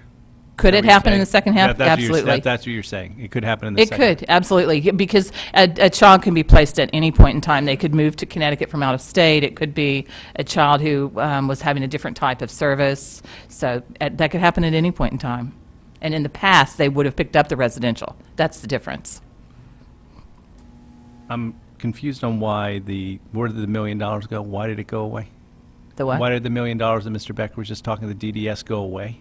Well, this 2.3 that's in reserve Yep. is still there, and part of the reason we were holding it in reserve was just in case we had 4 students that we got billed for, at the beginning of the year. It could be 3, could be 4, because they all have different costs, but, they can be up to 450,000. We were anticipating that could happen in September, October, and what we didn't want to do is be $1 million short just for 3 or 4 students. We didn't get 4 students, which was good, because then when our tuition was higher in other areas, we still had that money in reserve to help cover that in special education. So you'll see on here, we still have an overage. I mean, we're underfunded for what we needed for tuition. That's the 1.9 or what? Yes, yeah. Mr. Walsh? Are you pre-purchasing technology this year? That And if is. so, can you talk about that fully right now? When we get into the budget, obviously, we'll be able to talk more, but that was where in the superintendent's proposed budget, to the Board of Education, we had a reduction, I had a reduction proposed in materials and supplies, which was right around that 403,000. In working with the Board of Ed, they really did not feel comfortable. Our community was very vocal about that point and felt like our teachers were already spending too much of their own money on materials and supplies. So we wanted to find a way without increasing the budget request. Was there a way that we could pre-purchase something out of this $1 million that was unanticipated that we saved from insurance? The choice for technology was made simply because it's easier for us to pre-purchase that. It's a very set item. You don't have to, you're not really having to make a lot of choices about what that is, because they're devices that we already have identified. Originally, we were looking at doing the textbooks. Textbooks are tied to the next generation science standards. We don't want our teachers to be rushed between now and June 30th to go out and say, we definitely want these items, because it's all brand-new curriculum. We wanted to give them more time. So instead of going with the textbooks, it really was making the decision to do the technology instead. Same amount of money, just a different item to pre-purchase. But it just seems odd that you guys present us a budget last year, we approve it, generously, I think, actually, and you now have a savings, and instead of that savings come back to the taxpayer of Fairfield, you kind of like are rigging the system by using some of that savings this year to buy extra stuff that was never in your budget. I think I personally don't like the way that's done, because you could spend that whole $1 million this year, that savings. Whereas I think the taxpayer would believe, and I think this is the way the town works, we don't do that on the town side. We don't, we take a surplus and we return it. They don't all of a sudden just start taking stuff and start spending that $1 million. Say we've had a windfall, so let's start pre-purchasing technology on the town side that we weren't supposed to buy this year, we were supposed to buy next year. It really makes you question the system and the way you guys do your accounting. It's not right. If you have a savings of the $1 million, just as if you had an overage and you had to come to us and that account was over, and you came to us hat in hand and explained why there was a problem, we'd probably give you the money. We'd have to give you the money. But no, you jigger around with this coming year's budget by taking a potential savings. You don't even know what the numbers are going to come in. You don't know whether you're going to get 5 more students in that special ed line and need that money. And you're purchasing that technology? What I can say is it's a Board of Education budget, and that it's a decision that they made. And so I would say when we get to the budget cycle, if you have questions for the Board of Ed and why they chose to go in that direction instead of asking for a larger budget amount, that was part of the discussion. Instead of 3.1, should it have been higher than the 3.1? And I think it was working, trying to keep the budget at that kind of target area. Well, I'm asking about it right now. Has that money been spent yet? The 403,000? The technology. Has It that had- been ordered? Has the purchase orders been made? The purchase order has not been made, but we did speak with the town about it before we went down, this avenue, and wanted to make sure that this was something that we have done in the past, and that it is something that we could consider as the board was thinking about this as an option You have done this in the past? with the textbooks. Okay. We've pre-purchased textbooks that I think the Board of Finance is fully aware of.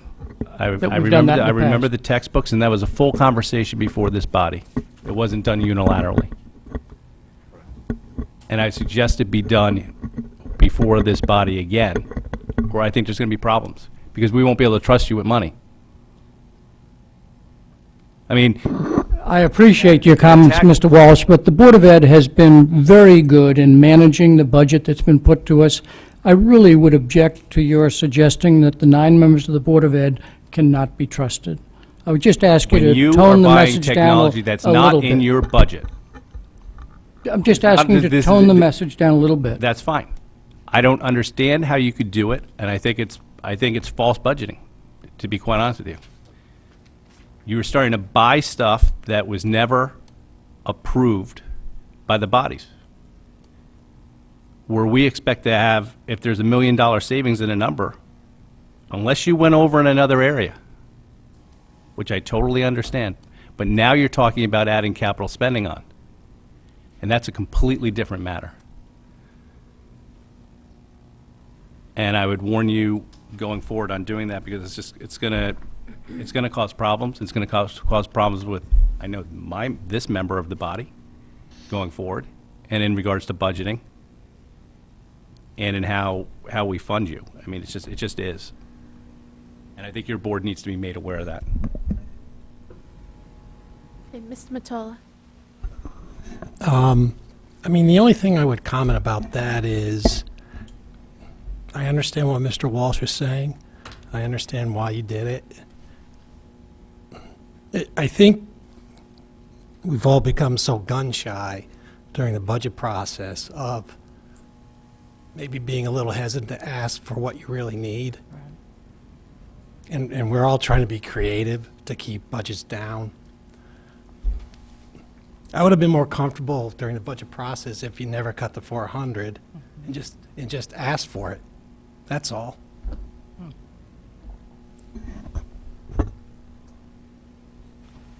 Mr. DeWitt. And just to expand, because I know I ended up starting this discussion, right? Even though right now, as far as the budget's concerned, in this spreadsheet, which is really informative, thank you. With the under budget, so the extra $1.5 million that's in the budget right now of savings, and then the projected over budget situation, you do have enough funds to cover that. That's that 3.922.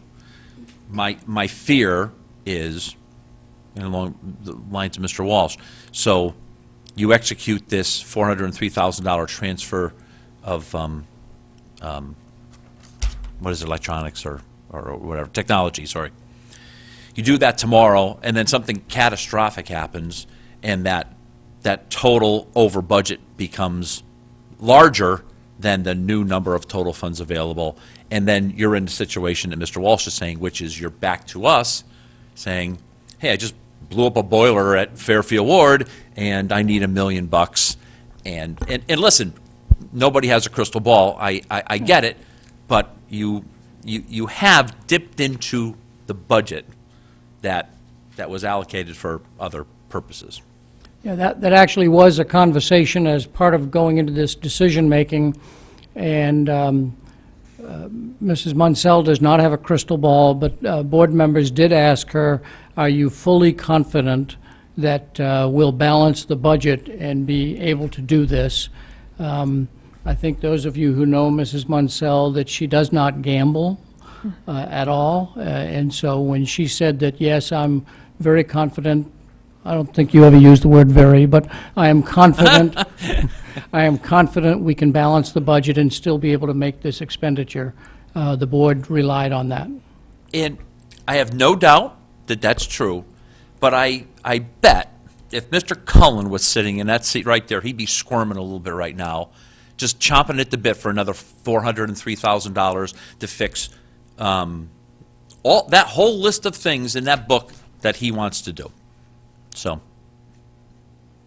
no disrespect to Mr. Munsell.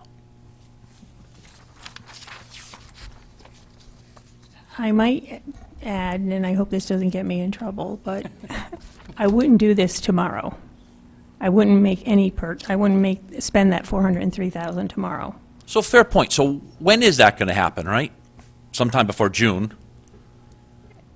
Is it going to be like It's late May in the year. 31st? Or June 15th? Or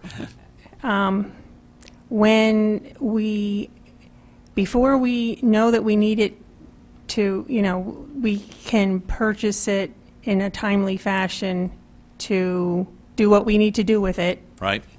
And when I'm very comfortable that everything else is covered.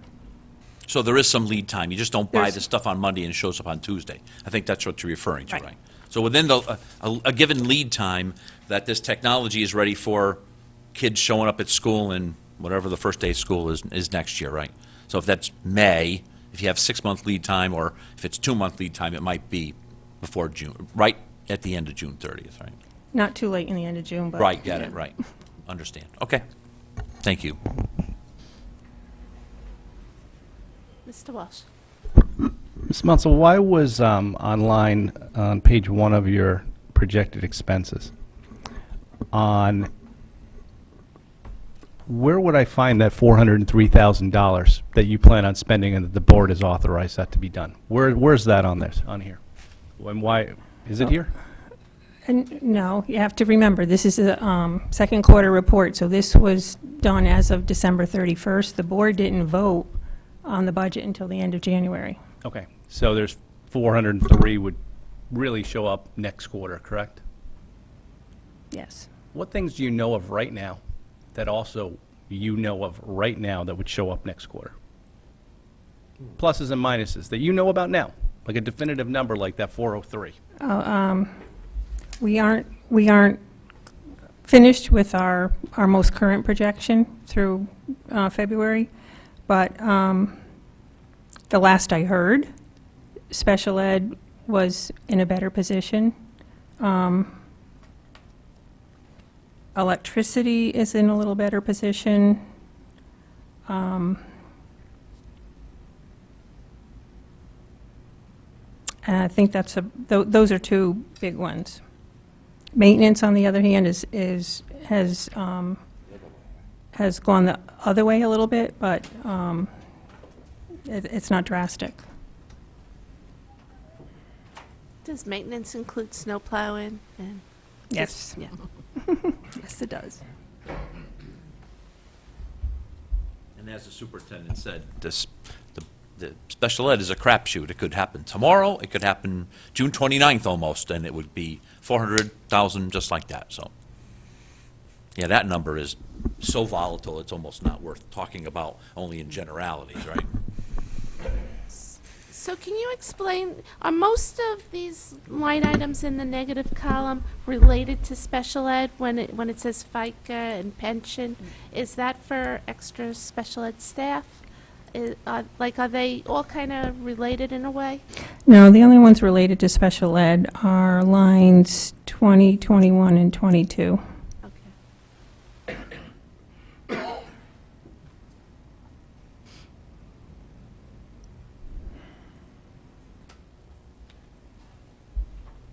Anyone else? Have a question? No? Anything else you would like to tell us about while you're here? No. Okay, well, I thank you for staying and for coming tonight. Thank you. Thanks.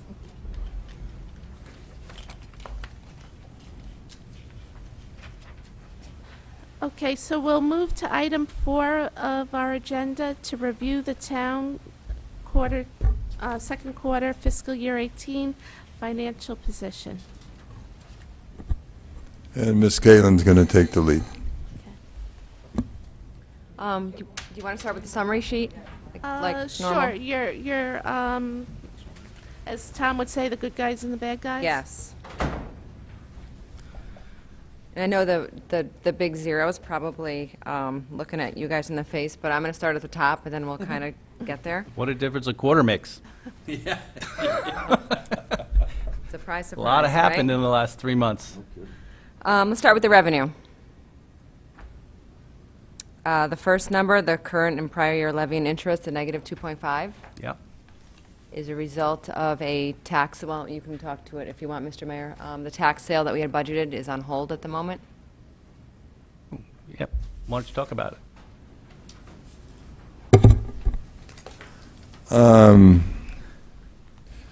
You need to take the whole document in perspective. Basically, we have reserves, as you know. Some we put away and some have just developed over time.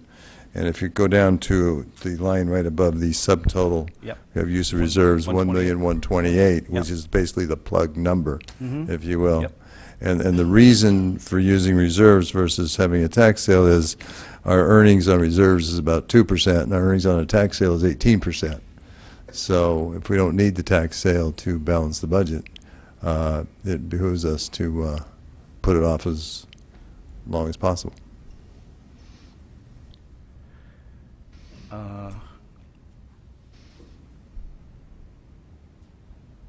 So it's all about interest rates and arbitrage? I mean, what is this about? That seems what Well, it's you're, about- it it's seems about- what you're kind of arguing.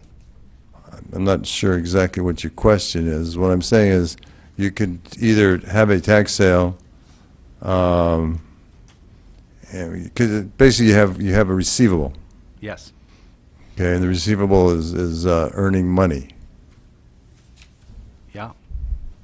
So, do you want to spend money you're earning, or do you want to spend reserve money? I was told in the past when I suggested that, because I kind of like the interest, whatever, and when we've had tax sales before, it's like, why even sell them? Because they were eventually going to get paid on it, correct? Because they either become a lien against the property, and the interest is running, and property values had been doing pretty well. But that wasn't the way we were supposed to look at it. That That's when the we way want to I've have a looked at tax it. sale every couple of years, we should have a tax sale every couple of years. There are a lot of towns that do that. We've not done that since I've been here. You haven't done what since you've been here? Had a tax sale every couple of years. Okay.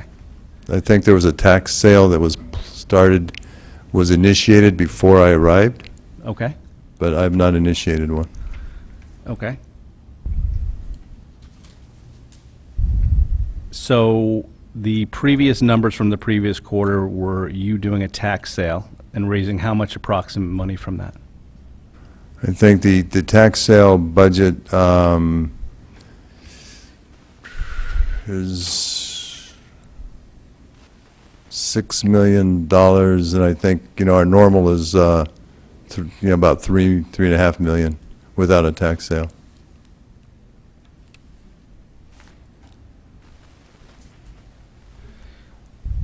Our normal prior year collections. You want to use 1.128 as we stand here right now and take it out of the fund balance? No, out of the reserves. Okay. Which reserves? The accounting reserves we have, which is comprised of primarily two items. One is the surpluses that the board has voted to move into the future year to make up for shortfalls from state funding, for example. And which, as you can see, 3 items down, our state aid is $1 million less than budget. And then there's then there's just the one account we have that's in that, I think it's accrued salaries account. We have some reserve there. Those are the two reserves. How much are in each one of those accounts? Well, the amount transferred from last year was the 1,475, I believe. Yep. That was from fiscal 17. Yeah, and then, right. Both and of then- those accounts is the total's 1,475? No, that was the amount. The amount transferred from fiscal year ending Yep. 17 was 1.4. Yep. The amount transferred from fiscal year ending 16 was, I think, 1.1. Okay. So you're planning on using the entire balance? No, just using the 1.1. The 1.1 out of the 2.5 that, Right. over the last 2 years? Right. And that's assuming that between now and the end of the year, that everything else holds somewhat steady in net.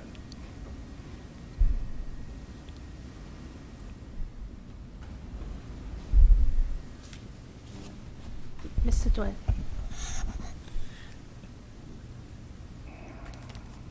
The 1128 is actually just part of the 1.475, right?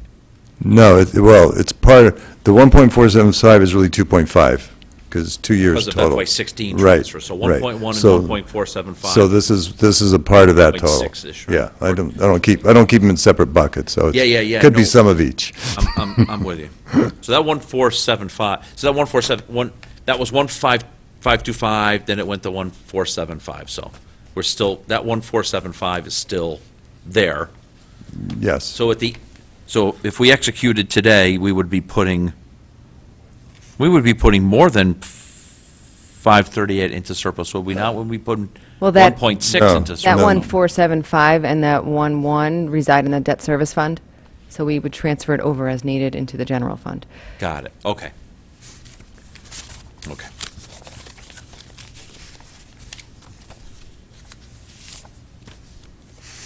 Should I keep going, or are we? So the budget that we have, that we're currently in, Yes, sir. it had budgeted in there a tax sale. Correct, sir. Okay. For how much revenue? Total revenue, I think, was like 6,100,000, something like that, is my guess. And And is that one of the, okay, go ahead, I'm sorry. sorry. And a normal year for prior year tax collections is about 3 to 3.5. So the excess is about 2.6, 2.7, something like that. Okay, so does that mean that our interest number is going to be going up on, since we're not going to be selling these, we're going to be making 18% from the taxpayers? It's, there's a couple of major, Because you planned on selling them, so you didn't have the extra interest being made, well, right? that includes, that's interest and principal. Okay, Yeah, so the principal stays the same, the interest grows. yes, yep. So when we use this, so like, in the budget, you'll see both of these items, the reserves and tax sale, referenced in the budget that comes before you, starting day after tomorrow.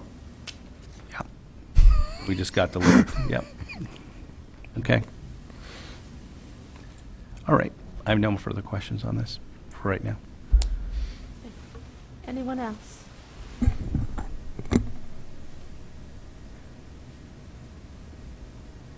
Okay, the next item was the town clerk revenues. That's the same number as Q1. Same numbers, Q1, yep. Building revenues is a new favorable number from the building official, about 280,000, due to a couple items that you can see on the detail. Basically, Fairfield U and Sacred Heart? and elder care, Okay. new constructions. State aid, the negative, you've seen on Q1, went slightly lower by about 60,000 just due to actuals coming in through second quarter. Park and Rec revenue, that went up to 224. Can I ask you, before we move on, just, you want to take questions as we go along or at the Yeah. end? Okay. So state revenue, state aid, at the end of the first quarter, the number was a negative 32,000, and now we're going to No. a negative 986. No, the negative, at the first quarter was negative 924. I'm looking at, which I just called up on the thing. Yeah. It says 574, that said state revenue, negative 32,000. No, that was, then we got an update from the governor's budget, so we handed out another, Oh, at the table? Yeah. Okay, I'm just calling this Yes. up from what's on the No. website. Okay. no. Okay, so We that had was, it- that was adjusted. I'm Yeah. sorry, I just looked at the one that we We had. had a late adjustment to that from Yeah, the governor's that's right, I budget. remember getting the handout. Thank you. Park and Rec, that went up a bit from Q1. A lot of the same ones from Q1, but basically it was from the overage that is related to the guidelines as of September 30. We have to transfer anything over $200,000 from the trust fund over to the general fund. So that resulted in about $170,000. Yeah.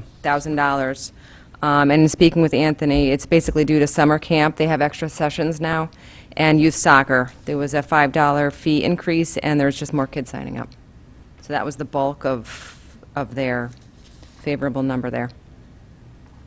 They did have a couple other fee increases, 5% on dockage, $5 increase in non-residential beach stickers, a lot of various little ones, but that was the major driver of that number. Investment income, 200,000. Mr. Mayor, do you want to speak to that? That's brand new, right? Yeah, that's was basically, nothing last year. yeah, basically, couple areas. One, interest rates are going up. Two, I'm hammering the banks more incessantly when interest rates go up to improve the, the money market rates for operating funds. And thirdly, I found a vendor that has a cool software application that, and the custodian is U.S. Bank, but I use him to invest in CDs around the nation. So whereas I'm kind of limited to just looking at banks around here, this guy tracks to make sure that we use, he tracks CDs around the nation and banks. We don't put in more than $240,000. And so I don't have to worry about the bank, or the solvency of the bank or anything, because, you get the money back from, what is that, SDIC? Yeah, so FDIC. So yeah, so we've got about $7 or $8 million with him now. What we just invested through, it's called Saxon Securities. I think I got like 2.4 average on now the stuff is mark to market CDs or tradable CDs, so you got some downside potential, but I'm staying within like an average 18-month duration. So Sounds good. I've had some time to get more involved in that management. Local banks must love it. Quick question, that meets all our investment policies and requirements? Yeah, and- as long as you have a bank that's, as long as you're not over the $250,000 secured amount, there's really no risk.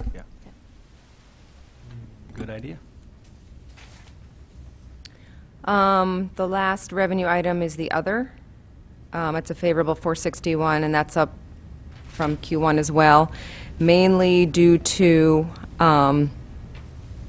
we received a check from the state for the Mill Plain Road Bridge. They had a final audit from years and years ago. That project's already been closed out. So, by a recommendation of our auditor, we pay our debt service from the general fund, so we took the revenue in to the general fund as well for that one. That was about $134,000. Nice. The other big ticket item on the other revenue is the cell tower leases. Is going to generate about $130,000 this year. I don't know if you guys remember, was it 10 years ago or so? We had sold that revenue stream, Yep. but now it's back to the town. Good. So, Spot in this year's budget looked like the revenue projections are going up. yeah, as a result of that. So we're seeing some favorability this year, too.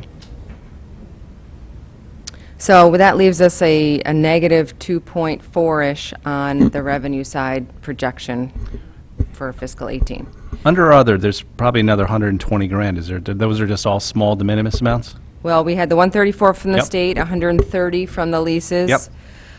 There was a fee, there's been, yeah, they're small, but we got a Kerma rebate for 50. We had a fee increase on a road opening fee from $15 to $100. That's going to estimate us to be about 40,000 over budget. They're smaller dollar amounts, but yeah. That's good, okay. But those were the bigger ticket items. Fire marshal fee went up a little bit, the fee, so 30,000 here. Okay, on the expense side, the operational savings, we're projecting about $1 million there, basically due to a vacancy number. These are the same kind of categories we saw on Q1. Fire injury stayed the same as Q1, and there's an other, which is now favorable a little bit by 262 as well. And the other, just to give you a feel, a lot of that is from our heart and hypertension. Our actual experience is declining, so we're looking at a favorability in that line item of about 150. That's the biggest driver there. Yeah. A lot of other smaller ones, like I said, that were unemployment comp, 40,000. Waterfront and Marina, they have a new director. They're hoping to save 30,000. So there's a lot of smaller ones embedded, and they're all in the details of the expense report. The vacancy rate went up 268. What was the driver there? Police and fire, basically police. There's about 6 openings that have through churn and new positions coming in at lower rates. Okay, good. Anyone else have questions? Okay. Can you continue? Chris.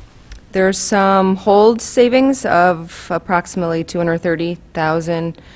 A couple line items you're going to see, again, in the details, say on hold for 70, and the Public Works capital equipment, there's another 160 on hold in that bucket. Can you explain, or someone explain, how we went from the last quarter to be $1 million being held in paving? And now the holds are in 2 different areas. One's for $70,000 in some other area, non-defined. And then there's, now it's gone to capital equipment, 159. Well, it's defined. It's in the notes. It's the Conservation Department has 32 of it, and Public Works is another 38 of it. Okay. For the 70. So if we release this, there's no longer a hold on the paving? We're spending it all? Right, since we're not having the tax sale, and basically in the vacancy numbers and the way it all pays out, we just don't need that anymore altogether. Well, unless you just didn't use the reserves, and then you could, right? You could do the paving instead of the reserves, correct? Yeah. Okay. And that brings us down to that use of reserves number that we spoke about of the 1.1, which then the subtotal on the expense is the favorable 2.4, leaving a 0 variance and just having our budgeted contribution to surplus fall to fund balance this year of 538. Mr. DeWitt. So we have more reserves to use, clearly. I mean, just the 1.475 would leave you 350, right, thousand. Are we not thinking about putting that 350 against the hold savings there?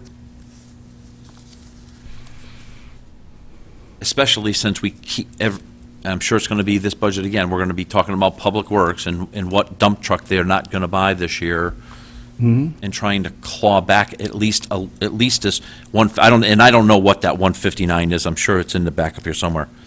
It's basically their capital less their sweeper. The sweeper. We released the sweeper. Oh, I think you told us that, right? So why wouldn't we just take, I mean, we just said before, we have 1.1 from 2016 and 1.475 from, this year. You're talking $229,000, yeah. Right. So if we only used the 1.475, kept the 1.1 from 2016, if you will, we could claw back that hold at this point in our lives, right? Yes.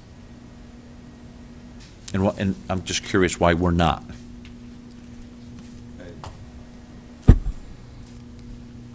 I don't have a good answer. I mean, we could. Somehow it's kind of like started out with holds, and I guess it takes some effort to remove them. This is great. I like this, and I understand. Like you go back, like Jim's doing, and you see that number from the state was 3.562, and it was 2.34. Now it's 9.68. So I can see the evolution, and slowly we're chipping away at the holds. But it feels like, and maybe I'm misaligned here, that we could chip away at that hold, and especially that capital equipment again, because that, like I said, I just know in a week or two from now we're going to be hearing about what we're not buying for Public Works. So what's the process for what we're not unholding, if that's the right word? So, and Yeah, is it too early to chip away on the holds? I guess that's the question. Obviously we have chipped away. I mean, Well, we've we've chipped away released the paving, we released the street sweeper, et cetera, et cetera. Yeah, and basically, we have conversations with the various departments and say, do you need that? Do you really want that? How bad do you want that? And it's, So nobody in Public Works is screaming for this 159,000. no. And is that 159,000 in the purple book that I got in my bag here for this budget season? I'm just curious, if they're willing to push it a year, then this discussion is over. But if it's not in that book, which I think would be a bad thing for them to do. I don't even remember what that is, actually. It's a lot of small Yeah, pieces of equipment. Obviously, it's only 150. We're not talking about a dump truck or anything big in that 159, right? And I don't think it could be, just given the 159 number. There's a lot of smaller motorized, like miscellaneous power equipment, like they're asking for this year. Yeah. Saws and 35. all sorts of stuff like that. I guess it just begs the question. Their capital budget for next year's, for the budget we're starting day after tomorrow, is a little over $1 million. Okay. I guess the question is just, you could say it how I said it or how John said it. Either what's the process for unholding it, or what's the timing for chipping away at the hold? Either way, right? What's the process that gets us to the point where we feel comfortable about not holding anything anymore? I just got corrected. Their request was $1 million. What's in the budget is something less. 159,000. Exactly.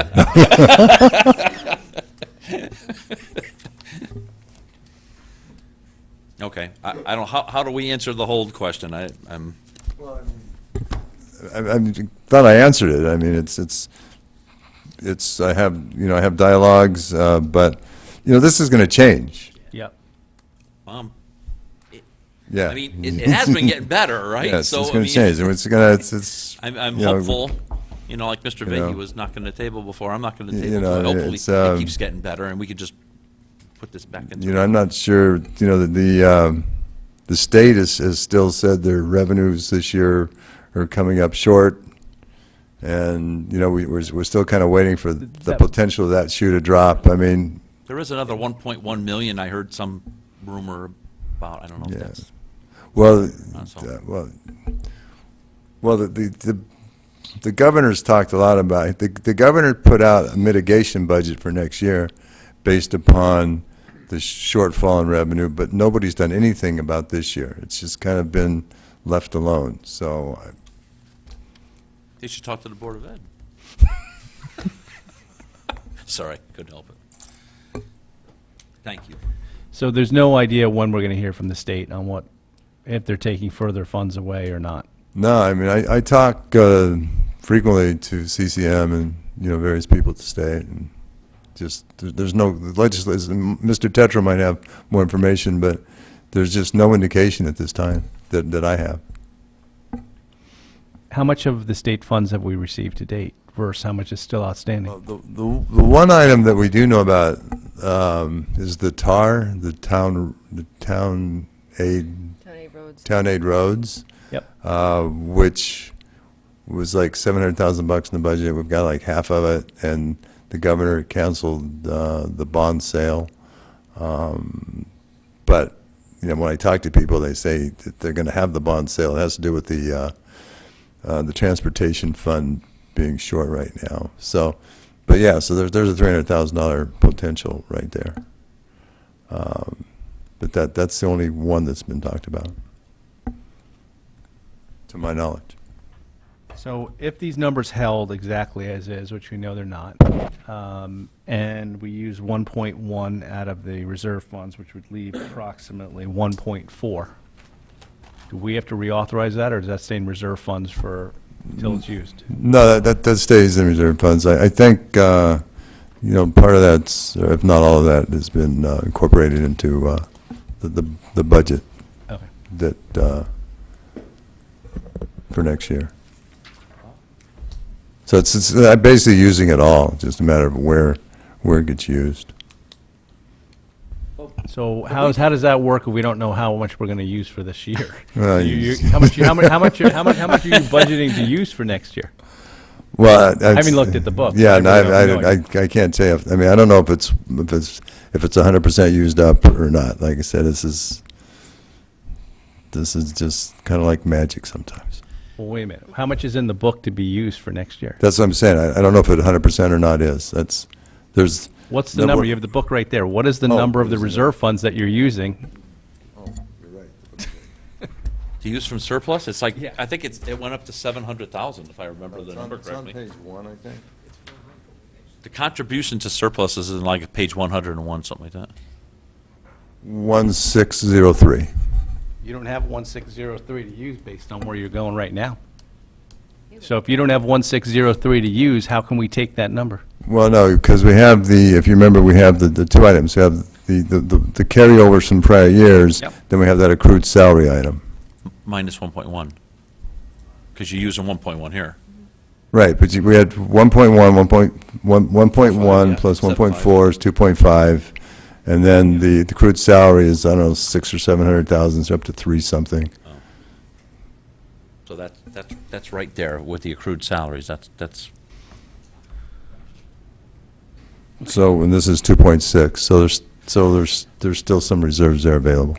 So we didn't use any of the 1.1 million from 2016 in the 2017 budget. Correct, we did not. We had a surplus again. But we had, yeah, We had a right. surplus. We had a so we didn't surplus. need to use any. Not this year. Yeah, that budget is getting tighter and tighter every year. I mean, well, it's good we It's didn't pretty, have it, it's right? getting, so it's almost squeaky now. Oh, I know. Let's hope it doesn't come to a complete halt. Still keep squeaking.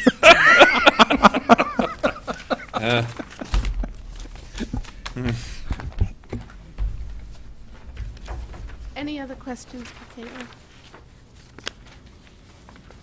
Caitlin, anything else you want to discuss? Anyone need to discuss any of the other schedules provided? No, thank you. Okay, well, thank you very much, Caitlin. Good job on the CAFR, you guys. I mean, it came out great. I was going to ask Caitlin one question. Is it possible to track each quarter of these on one sheet for the third quarter? Sure, you want Q1, Q2, and Q3 side by Yeah. side? If the reporting committee makes a recommendation, I guess we could do that. But since we haven't met about it, So I guess the answer is no. I don't I guess the know. answer is no until we meet. It's like seeing that bar chart that Mr. Santoni puts up there, raising the Well, on either side of me, Jim and Chris were trying to compare the two. Yeah. So I thought, well, why not ask for that for next quarter? It does make sense. Yeah. The only thing I can guarantee is it will probably make the meetings go a little longer. Okay, so now I'm going to skip down to item number 6, our final item, to hear and consider and act upon any further communications. Nothing from here. Nothing. Anyone else? Okay, well, thank you. Can I have a motion? Ms. Zesmia and Ms. Marmion. So I adjourn this meeting. All in favor? Aye. And I guess I'm not as good as Jim Brown, but